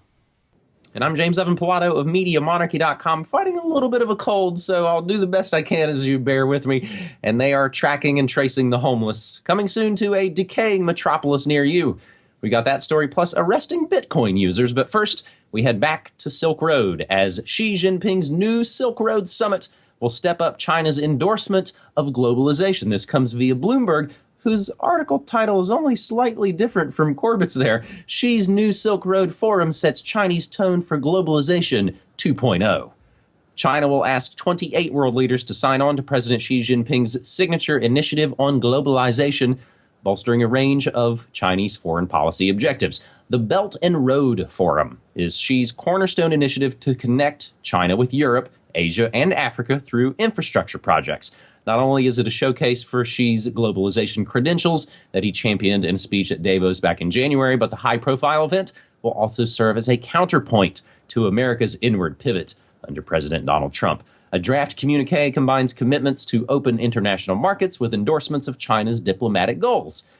But Dennis Wilder, former senior director for Asia at the U.S. National Security Council during the George W. Bush administration, said of the draft, it's likely to backfire a little on the Chinese. There will be some sense in Europe and the U.S. that China is making mistakes, a little bit full of itself, and enthralled with its new position, and it can be tone deaf to others. This document includes a pledge to oppose all forms of protectionism, language which was removed from a communique issued by a group of 20 finance ministers in March at the insistence of the Trump administration. Now, James, we talked about Silk Road back in September of 2016 here on New World Next Week. UN and China agree on Silk Road Initiative cooperation. So here we are, back on Silk Road, James. That's right, and as you point out, I just recently wrote for the Forecaster, Globalization 2.0, China ushering in newer, shinier, happier new world order, which is exactly the point. And this Globalization 2.0 that's being thrown around right now isn't my formulation. It is the Chinese government's formulation through their Chinese state mouthpiece media, which recently ran an article about how the Silk Road is going to be Globalization 2.0. Oh, it's the happy, nice, cooperative version of globalization against, as opposed to the American, barrel of a gun globalization that we've seen in the past few decades. So everyone's going to be happy with this. At least that's what the Chi-Com media is trying to tell people. So in the run-up to this forum, which is going to be taking place next week and involves a lot of world leaders. There's going to be 28 different nations represented here, including potentially North Korea, I see in the latest headlines. They're going to be hammering out what the shape of this Chinese-led globalization may or may not look like. So they've come up with some draft formulations of text about what these nations are going to be signing into. And in preparation for this, China has been striking sort of miniature deals with Greece and China and India and Russia and Iran and all these other different nations. So It is an important initiative that's moving forward. For people who don't know, this is about the Silk Road Economic Belt and the Maritime Silk Road, i.e. the One Belt, One Road policy, or OBOR. You're going to be seeing that a lot more. OBOR is the way that this is being referred to. And it's China's idea for creating this giant infrastructure for trading along its trading routes, basically between China and Western Europe. So everywhere in between and all of the seaways around there as well. China is trying to extend their influence by developing all these infrastructure projects through things like their AIIB, Asia Infrastructure Investment Bank. So they're pumping in up to $1 trillion. They've so far committed to various projects along this One Belt, One Road corridor. Basically to help build everyone's infrastructure and make the trading go smoother. And oh, by the way, it kind of helps the Chinese economy too. Yay, win-win, right? So this is the idea, and this is what it's being sold as. But as always, the third level to this 3D chess is things like Chinese Foreign Minister Wang Yi having met just late last month with... guess who? Henry Kissinger. Yes, it's always the same slime balls that are floating around in this swamp that are really directing this process. And I want people to understand that this is what it's about. The AIIB just signed a new cooperation agreement to deepen their cooperation with the World Bank, which they've already signed agreements with before. And the BRICS Bank VP is an IMF executive director. I mean, it's all interlocking at the top. So all of this rhetoric about, oh, it's opposed to NATO, it's opposed to World Bank, it's opposed to IMF, is a charade at the very top level. There are interconnections. So this globalization 2.0 is globalization 1.0 with a new face. And I think people have to understand that. So that's, I'll direct people over to my article where I wrote about this in some more detail. But I think this forum that's coming up next week is going to be something to keep your eyes on. And yeah, I didn't know about the Kissinger part. There he is again. So much like the late, not great David Rockefeller. They all knew, hey, I think China's going to be the model. It's going to be the model nation.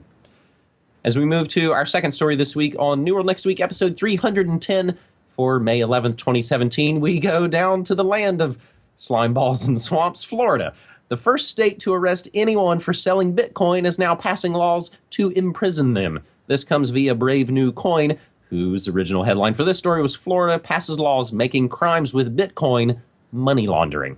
House Bill 1379 recently passed in Florida, which defines virtual currency and prohibits its use in laundering criminal proceeds. The bill adds the term virtual currency to the definition of monetary instruments under Florida's Money Laundering Act.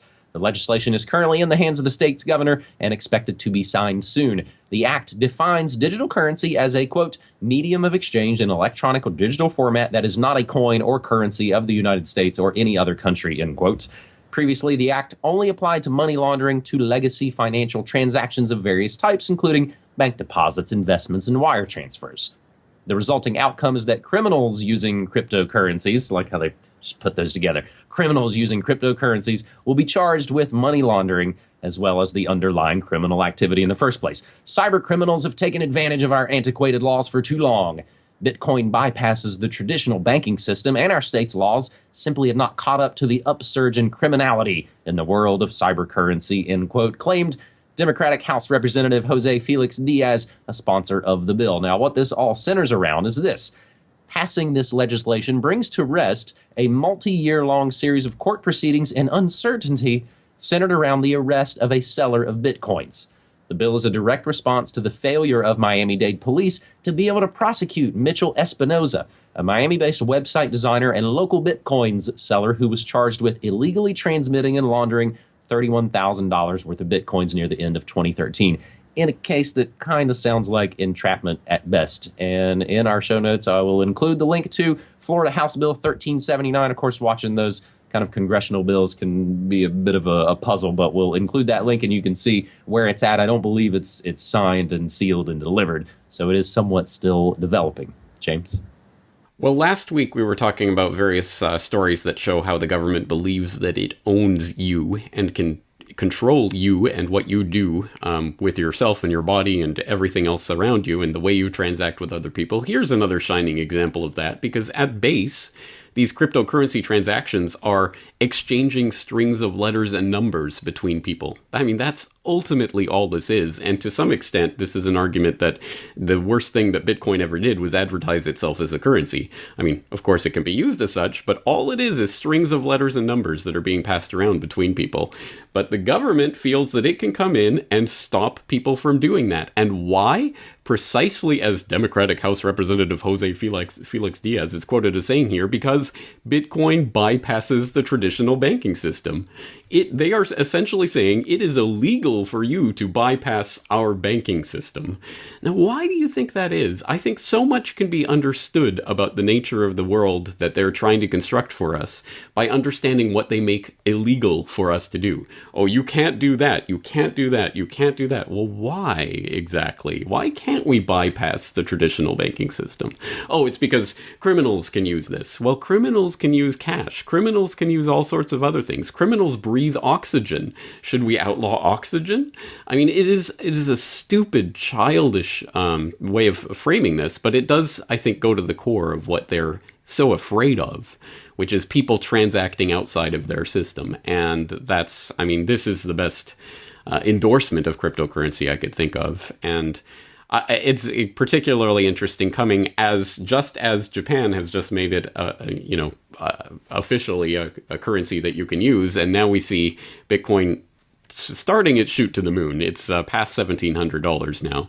So I do get a little bit of schadenfreude out of the people who were laughing and mocking and, oh, cryptocurrency nonsense back when it was $50 a Bitcoin, when I first got my first Bitcoin by selling a DVD. And now it's, $1,700+ and I have bought real things in the real world with this strings of letters and numbers. So it's here, and the only question is, if people are going to participate in it, or if they're allowed to participate in it by the powers that shouldn't be. And this is in some ways, I think, probably a reaction to, post 9/11, all the Patriot Act laws that basically said, oh, we're going to look at all your bank accounts and all your transactions and, just to make sure you're not a terrorist or something. So as we move to our third and final story this week on New World Next Week. Oh, actually, I'm sorry. I'm getting ahead of myself. I wanted to add in a story that just came to me just as we were just about to go to air here via Activist Post.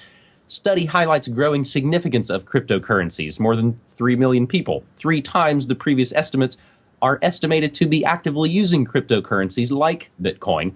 So finds the first global cryptocurrency benchmarking study by the Cambridge Center for Alternative Finance. And you can get that, and you can get the PDF and read that whole story. Now, as I was about to say, our third and final story this week on New World Next Week, we head to that decaying metropolis of New York City with a story from Wired that notes the city that never sleeps has become the city with the most people who have no home to sleep in. As rising rents outpace income growth across the 5 boroughs, some 62,000 people, nearly 40% of them children, live in homeless shelters. And these are rates the city hasn't seen since the Great Depression. As New York City Mayor Bill de Blasio faces re-election in November, his reputation and electoral prospects depend in part on his ability to reverse this troubling trend. In the mayor's estimation, combating homelessness effectively will require opening 90 new shelters across the city and expanding the number of outreach workers who canvass the streets every day offering aid and housing. The effort will also require having the technology in place to ensure that work happens as efficiently as possible. To that end, the city is rolling out a new tool, Street Smart, that aims to give city agencies and nonprofit groups a comprehensive view of all the data being collected on New York City's homeless on a daily basis. And I think this last line that I'll read in the article just has to be read in sort of a commercial voice. Think of Street Smarts as a customer relationship management system for the homeless. How's that sound, James? Tracking and tracing the homeless. Will this be used to sort of help people, aside from that discussion and conversation, or will it use to basically criminalize people and track and trace them like the rest of us already are? Yeah, well, that's the point. I mean, they're creating the open-air prison, and it's just slotting people further and further into it. And as always, these things are always rolled out in order, probably animals and pets, and then criminals and or insane, psychiatric patients and homeless. And those are the way sort of test groups for society. We introduce and roll out the technology. You chip your dog, you chip a criminal. Why wouldn't you chip your son or daughter so that you never lose them? Or, hey, we can track homeless people on the street. Wow, by the way, we could track your children. This is obviously just the test case, and it's just a question of steeping people into it. And as we've seen over the decades, all it takes is the introduction of the idea, the selling of the idea. This is part of the marketing campaign for this type of idea, and eventually how could you say anything bad about it? They're trying to help the homeless. They want to make sure they can track them and see that they haven't, frozen to death on a park bench or something. It's a wonderful system for keeping people safe and happy and swaddled in the loving arms of the government. What could go wrong? We've talked in some ways, and I know I've talked about it on my own shows, that somehow, sometimes those people at the lower rungs of society actually can squeak by and not be in the grips of the powers that shouldn't be. Talk about biometrics and some of these other kind of track and trace systems that don't actually work really well on people with dark complected skin. It's like, what a fantastic gift in some ways that you're going to escape that. Good God, you tracking homeless people. It's just it's all the sci-fi movies, it's all the dystopic movies, any of the references we've ever made back in the show. It's all there, and that in some ways, unfortunately, is a lot of what New World Next Week is. We are giving you the stories really before they happen, and hopefully giving you the news that you need to know about. I want to mention one update, James, unless you've got any last words on tracking the homeless. No, I think you're right. I think this is one of those stories where they're trying to counteract the relative freedom of homelessness, if you know what I'm saying. There's a lot of sort of psychology and philosophy to unpack there, but I'll just mention an update to a story that we covered last week. It was our cover story last week. They have arrested a second German soldier in that false flag refugee plot. So we'll include that in the show notes, just like we include everything else that we say and mention in these shows, so you can continue the research for yourself. And we do this independently, non-commercially, and we do it with your support. And we do it with things like cryptocurrencies and Bitcoin and Patreon and other ways. And you can, of course, find those things at MediaMonarchy.com/support and CorbettReport.com. Is it /support? Yeah, that sounds right. People will find it. All right, James, thank you again for 3 great stories. We'll do it again next week. Thanks, buddy. Take care.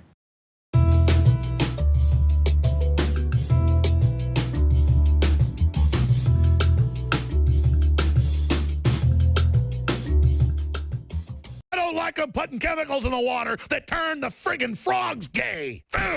Serious crap. I'm in control now. Ridiculous. Sick. Scum. Filth. It's over for the globalist. Break the conditioning now. Excuse me. Yo, I got guns. I'll hurt you. I'll take you down. I'm a dangerous thug.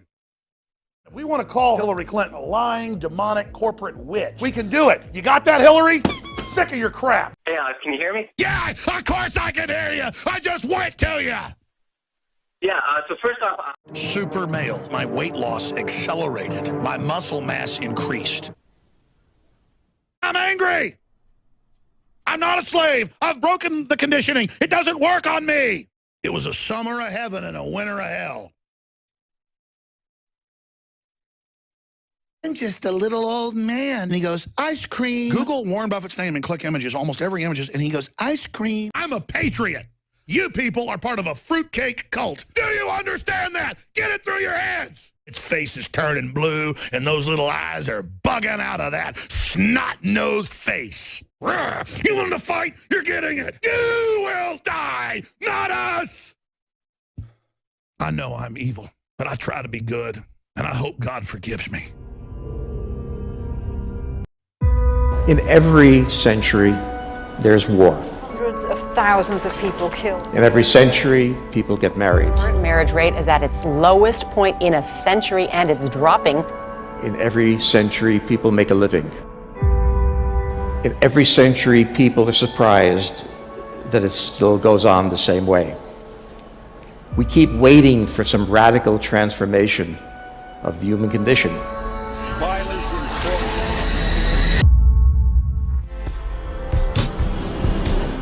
It is part of the environment that we have to live in today. It's becoming increasingly more a way of life, unfortunately.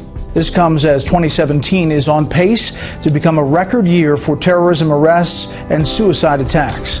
So these are the times we're living in when, the foreign offices or State Departments consider Europe as less safe than many other parts of the world.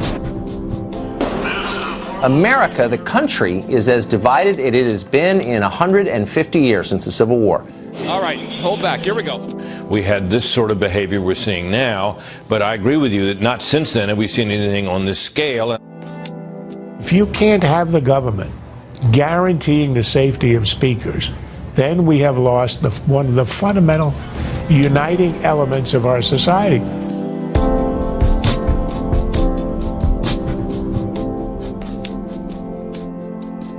Well, it has now been 100 days since President Donald Trump took office.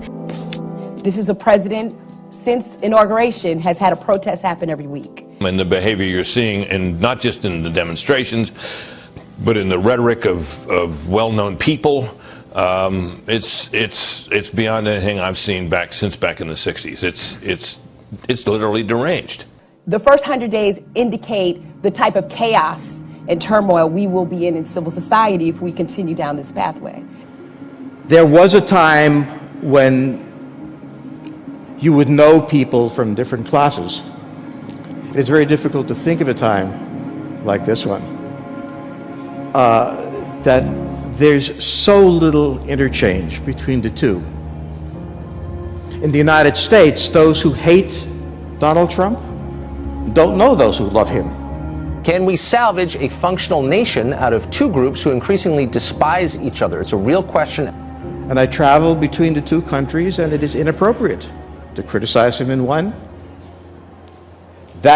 or praise him in the other. And that means that there will be substantial internal instability in countries. The crisis in Venezuela has reached a new level. Sites like these have become common in recent weeks. Brazil now, and union-led nationwide strikes protesting against President Michel Temer's austerity. Similar demonstrations took place across Brazil, accompanied by heavy security, with clashes in some cities, including Rio de Janeiro and Santos. Some riots in the streets of Paris. There were clashes in Paris between police and protesters, some anti-Le Pen, some simply unhappy with the choice of candidate. Roadblocks all over Buenos Aires. This is what the first national strike against the government of Mauricio Macri looked like on Thursday.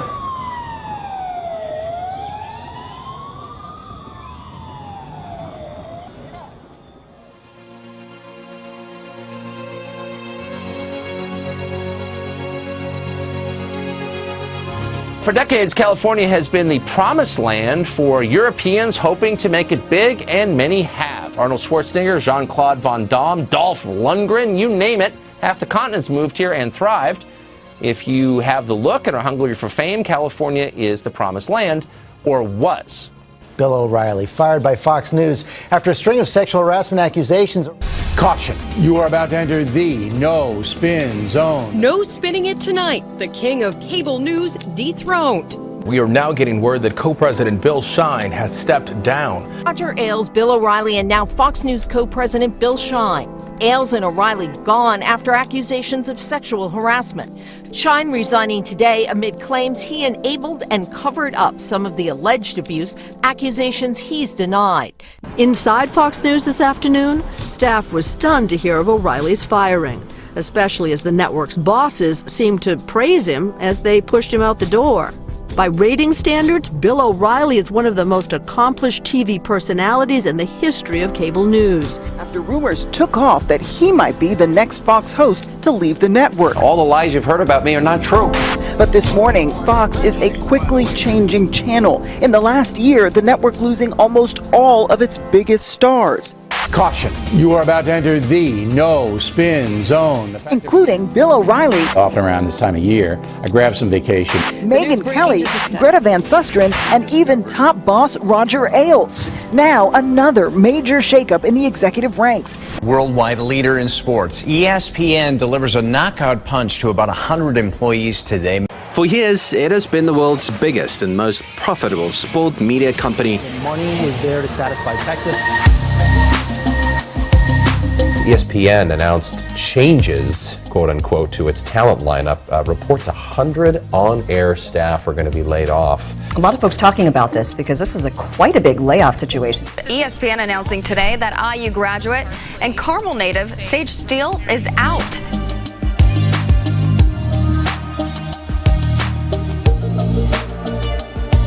Steele has been involved in a pair of political controversies recently, most notably an Instagram post where she complained about her flight being held up by a rally protesting President Trump's travel ban.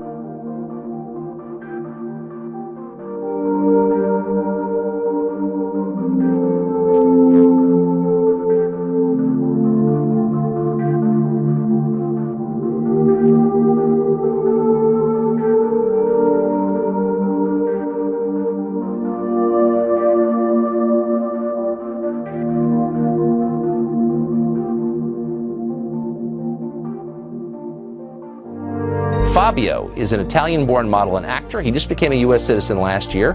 He's been in this country for a long time, in this state, particularly California, but he says it's becoming unlivable thanks to liberal policies in particular.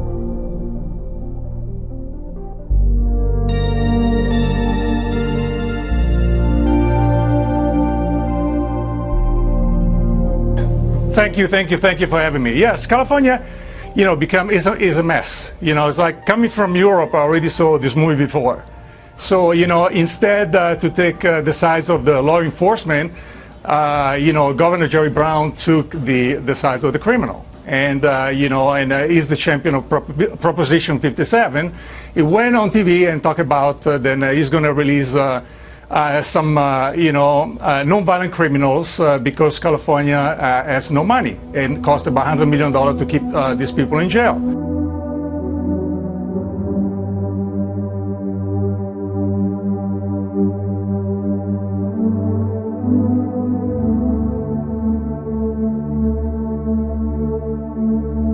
And he's releasing all these people back in society. And, and today I'm telling you, it's an epidemic. Everybody's getting burglarized, robbed. Well, didn't you get burglarized? Weren't you a victim of this recently? One of the many people. Craig Lally is the director of the Los Angeles Police Protective League. He says the change will release dangerous offenders sometimes years earlier than called for in their sentences. Why do you have to let them out early? They were sentenced for a crime for what the bad actions that they did, and there's no accountability. And I'm telling you, it's unbelievable. Oh, I've been in California probably for 14 years. Have you seen it change? Has the state changed in the time you've been here? Big time. Governor Brown put the police in a really, really bad spot. Number one, because he's the boss and he turned the back on them. Even the DAs, they brought a lawsuit against Prop 57. And I mean, I have a quote from Jerry Brown. And he said, it's perplexing why the DAs would deny the people of California the right to vote on this important public safety measure. Okay. So letting criminals out of prison is now a public safety measure. It's Orwellian.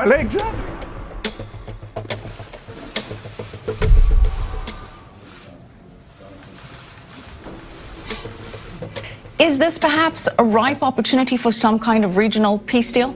Trump is unlike the previous presidents he's met, Clinton, Bush and Obama. They had detailed plans, processes and roadmaps. From this president, no detail whatsoever, just optimism. President Trump is certainly approaching this issue in a way that's never been tried before. Just look at the people he's put in charge. But you're right with the first premise. There's something very different has happened, which is as time has gone on, the Arab world, most of it, and the Israelis have sort of looked at each other and said, we have very similar ideas about what's in the interest of our security. Well, Trump has chosen his son-in-law as a mediator.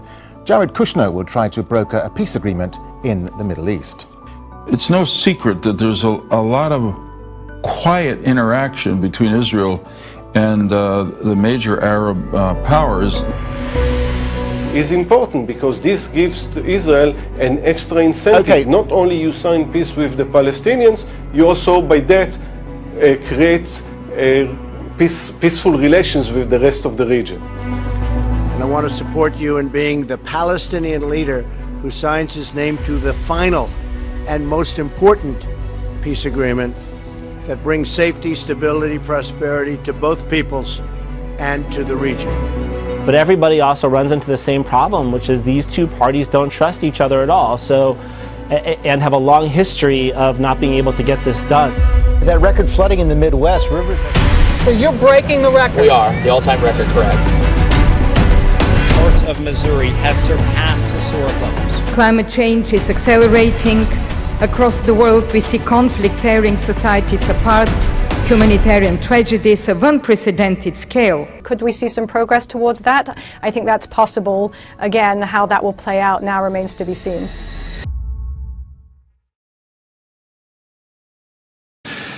Please clap. Please clap. Please clap. Please clap.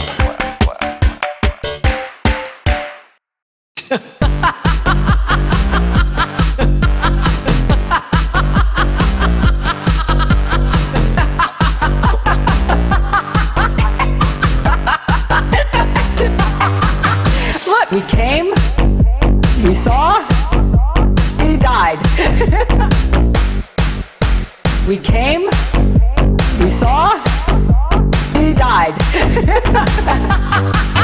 Look, we came, we saw, he died. Look, we came, we saw, he died.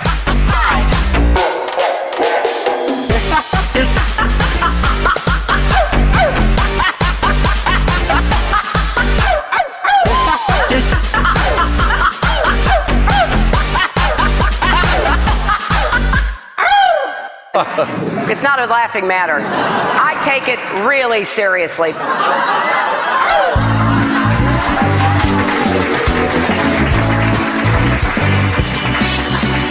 Vote for me because I'm a woman. One of my merits is I'm a woman. All these mothers vote for me because I'm a woman. Because I'm a woman. Vote for me because I'm a woman. One of my merits is I'm a woman. All these mothers vote for me because I'm a woman. Because I'm a woman. A woman running to be the first woman president. I cannot imagine anyone being more of an outsider than the first woman Who can president. be more of an outsider than a woman president? Well, I can't think of anything more of an outsider than electing the first woman president. A woman president of the United States of America.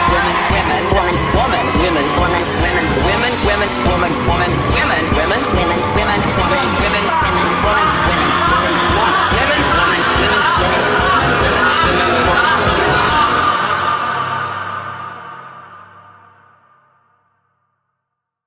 Fuck it! Fuck it! Fuck it! Fuck! Suck it! Fuck! Suck it! Suck! Fuck it! Fuck it! Fuck it! Fuck! Suck it! Fuck! Suck it! Suck! Do it! Fuck it! Fuck it! Fuck it! Fuck! Suck it! Fuck! Suck it! Suck! Do it! Fuck it! Fuck it! Fuck it! Fuck! Do it! Suck it! Fuck! Suck it! Do it live! Fuck! Suck! Fuck! Suck! Fuck! Suck! And we'll do it live!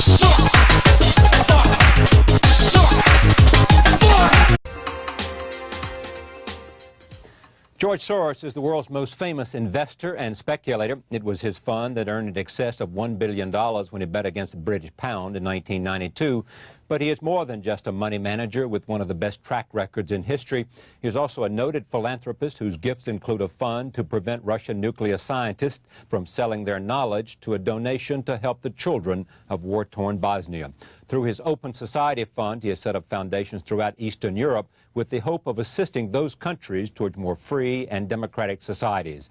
It is a pleasure to have him back at this table for more conversation, because there's a new book called Soros on Soros, Staying Ahead of the Curve, which is a reflection of his philosophy about business, his philosophy about philanthropy, and his philosophy about an open society, on the basis of some interviews done with him by Byron Wayne of Morgan Stanley. Welcome back.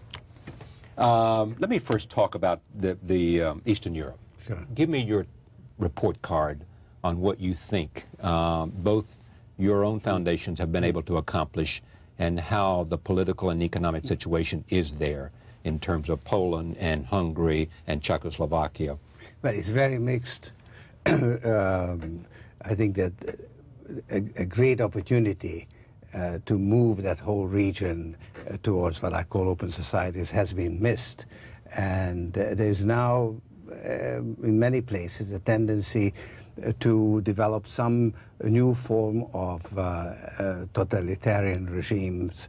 Well, totalitarian is too strong a word, but authoritarian regimes based on nationalist ideology in combination with newly emerging business interests. And that is the sort of classic recipe for fascism. Now, you know, I don't want to overstate the case, because there are many countries like exactly Poland, Hungary, the Czech Republic, that are sort of really moving towards Europe. But the case in Russia, of course, is up for grabs. It's very much a struggle which way it's going to go. But there are other countries, like, for instance... Between democratic forces and how would you characterize the alternative? Well, it's sort of a new authoritarian regime based on nationalism. Right. This is the... Zhirinovsky and others who think like he does. Zhirinovsky is fading, right. But maybe Levitt is rising. Right. But whoever wants to win the elections will have to take a somewhat xenophobic, anti-Western point of view, because people have been very disappointed by the changes which have occurred. Well, in fact, Bill Safar, in a column today in the New York Times, pointed out that Boris Yeltsin, in order to win re-election, may become very strongly anti-Western in both the convention, both NATO as well as the conventional arms agreement. When Yeltsin went to Poland the first time, he quite agreed to Poland joining NATO, and then his advisor said, no, you can't let that go. And of course, the objections on Bosnia are very largely, playing to the domestic audience. To the ethnic community who's a domestic force in Russian politics. Although, frankly, people in Russia don't give a damn about Bosnia. I mean, this is just grandstanding. It's not a real issue in Russia. They care about Chechnya. People deeply care about what happened in Chechnya. Bosnia is not an issue that is discussed outside Parliament. And they care about Chechnya to the detriment of Boris Yeltsin and blame him for what happened. People are very upset about that horrible incident. Yes. But does he win re-election, you think? Well, it's too early to say. First, you've got the parliamentary elections, and there is a hope of sort of a democratic center with this Chernomyrdin party, and Yavlinsky is doing well in the polls. But I'm afraid that the anti-reform elements may predominate. Yavlinsky is someone you admire very much for his economic ideas. Well, altogether, I have great respect for him, because he's one man who actually stands by his ideas. He's really remained, let's say, clean in a society where very few people have been able to. If someone came to you and said, have your foundation investments, the amount of money that you have through foundation, creating the university, Central European University, yes. Creating the university, and other things you have done to promote the notion of an open society, have those seeds been worth the effort? Yes. Would you say yes, or would you say... No question about it. I mean, I think that when you look at the entirety of what the foundations have done, it's been very worthwhile and very effective. Yet if you look at individual programs, many have failed. We have had many difficulties. In Russia, we have had about 3 putsches where the foundation had to be cleaned up. So it's been one long struggle with lots of difficulties, but when you look at the results, very rewarding. Philanthropy for you is more rewarding than anything you do? Well, I've got great reservations about philanthropy. Actually, I really think that charity is a very corrupting activity, and it is so, even in my own foundations, and I'm struggling against it all the time. Where does the corruption come from? Well, first of all, you know, you corrupt the people that you give money to, because you don't teach them self-reliance, but you teach them to depend on you. You teach them dependence rather than interdependence. That's right. So you make them, they become objects of charity, yes, which, I mean, we avoid. But then it's very corrupting to the giver, because people suck up to him. People will tell him what people, when they go to a foundation, they tell the foundation what the foundation wants to hear. And then when they get the money, they do with it what they want to do. And the two are not the same. Does it cause you to want to pull back from philanthropy because you believe that it might not be? No, but I've got, I must say that I got sucked into something that I knew was full of paradoxes and contradictions. Did you do it in the beginning because you had made so much money that you wanted to carry forward a philosophy you believed in? Well, it had to do with that, in the sense that when I made more money than what I needed for my own good, I thought, how can I serve the public good? But until quite recently, the foundations have not been driven by money. In other words, it wasn't that we had to give away a certain amount of money. Unfortunately, it hadn't also been that we didn't have money to give in case there was a good cause. So it was really the merit of the particular project that mattered. Let me talk about the business end and come back to the philosophical end for a second. There has been much talk about your comeback. During the bad times of certainly the beginning of '95, I guess, when did the comeback begin, when you began to once again connect? Well, no, I don't. No, I think this shouldn't be taken out of context. We have had, several patches. We have an average performance of something like 35% over the last 20 odd years, 26 years. But it's made up of years which are 5% or 8%, and years that are 60% or 100%. That's how you get the average. Yeah. And we had 4 wonderful years, 90 to 93 inclusive, and 94 we were only up 4%, which was our second worst year. And in the first half of this year, we were actually down when the market was up. That's what I referred to. And that was a sort of a bad patch. But you have said, you're quoted as saying that somehow you began to feel somewhat that the forces were against you, in a sense. I mean, did you? Well, we just didn't get it right. We had the opportunities were there, and we got caught. And it didn't hang together. But we got it together now. All right, but stay with me though. Let me explore this, because there is something I think for people to say. What happened when you were on such a roll that you began to hit the rough patch? Right. What did it do to you, and what did it cause you to question, and how did you come out of it? Well, first of all, I'm immune because I've now got a young team. I know. They do all the work, and I'm very supportive, and I worry for them. But I don't really worry. Well, Stanley Druckenmiller and people like that have gotten all the credit. But they took all the pain, because managing money the way we do is extremely painful. A very responsible job and very stressful. And I don't actually feel the stress. If I did, I probably wouldn't be able to sit here and talk to you. So that's number one. You don't feel the stress anymore because it's not your judgments that are on the line? I'm not on the line. Right. They are on the line, and I'm just stand behind them. I'm coach, right? And they are performing. It's right. Of You're course, the coach, and Stanley's a quarterback, isn't it? Right. So of course I'm involved, you constantly re-examine what you're doing wrong.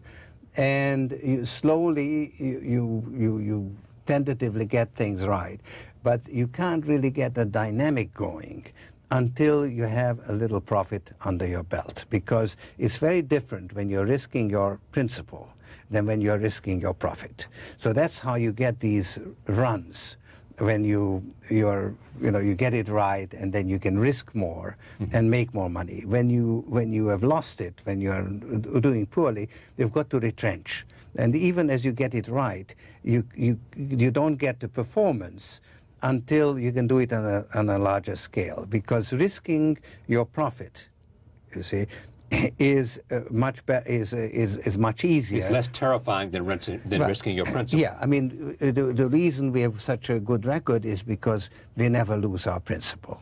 Once we are in a bad position, we retrench. So we might lose a little bit, but we'll never endanger because you leverage well. That's right. We deleverage when we are not making money. You stop leveraging. I assume that's what deleveraging means. Yeah. But in the sterling coup, which would not coup, in the investment there, where you captured the attention of the world and certainly the Bank of England. Right. Did you put $10 billion at risk or not? Yes. Now, was that all profit or was that principal? Well, it was our principal, but it was not all at risk, because the most we could have lost would have been, let's say, 2-3%, because there was no. It was a high reward, low risk bet. Right. In other words, if it had gone wrong, we would have had the transaction cost of undoing it. Right. Whereas if we got it right, we made something like 15-20%. So we did put all our equity at risk, but it wasn't, it wasn't really very much of an excellent. You weren't risking $10 billion, you were risking $1 billion or less, even less. Even less. That was substantially less. Yeah. We made $1 billion, but we made more than $1 billion actually. But we could have lost a few $100 million, which would have been perfectly acceptable. 1995. I want to move past business, but stay with me for a second. In 1995, the beginning of '95, when you began to, it was a rough patch. Did you change your ideas about macro investing and looking at everything at that time? Did you call into question any part of your philosophy about investing or your practices over the previous 25 years? Not the philosophy, not the approach, but every one of our position was very much re-examined. Yeah. And actually one of the things we did was to focus more on individual stocks, and not just the macro, because the macro is one bet. You see, whereas if you select particular stocks, you have a thesis concerning an industry or a company, then you have, let's say, a division of risk, so you can do a little more. Yeah. When your philosophy about equity investments when looking at a company has to do with management, has to do with. Right now it does, because this is an era of high capitalism, if you like, where the interests of the shareholders rule supreme, and managements pay a lot of attention to the interests of the shareholders. And if you can and that's a change you find, that there's much more of a sensitivity to shareholders and return to shareholders than been in the past. That is correct. And therefore, if you can identify managements which are changing their attitude, or where there's a change of management, you can be very well rewarded. Yeah. You say this is a golden age of capitalism. It continues. Yes. What is it about where we are economically in the world, looking at it globally, that makes you optimistic about capitalism? Well, don't put words in your mouth. No, please don't, because I'm not so optimistic. In fact, I'm pretty sure that this golden age is not going to last forever, because it's built on false foundations. We've had a similar period, let's say, at the end of the last century, and it didn't last. You had global markets. Money didn't move as fast as it's moving now, but it moved just as much. It was very similar to what we have today. In fact, it was more stable than what we have today because, first of all, you had the gold standard as opposed to the fluctuating currency system, which is much more unstable that we have now. And secondly, you had an imperial power, England, that was the main beneficiary of this global trading system, you know, the City of London. Yes. And they were perfectly willing to send a gunboat or two to faraway places in order to, you know, put down the native, keep the natives in place. To maintain the empire. That's right. We don't have that now because the United States is the sole remaining superpower, but is not the main beneficiary of this global trading system. And therefore, you know, we can't be the policeman of the world. We can't afford it. We don't want to be. And therefore, there is no policeman. And there is no, so there's no imperial power. There is no balance of powers as you had during the Cold War, when you had these two superpowers sort of keeping each other in check. So you have a vacuum, a power vacuum. You have instability. And this is actually one of the main points I make in the book. This cannot last like this. We actually need an international security system.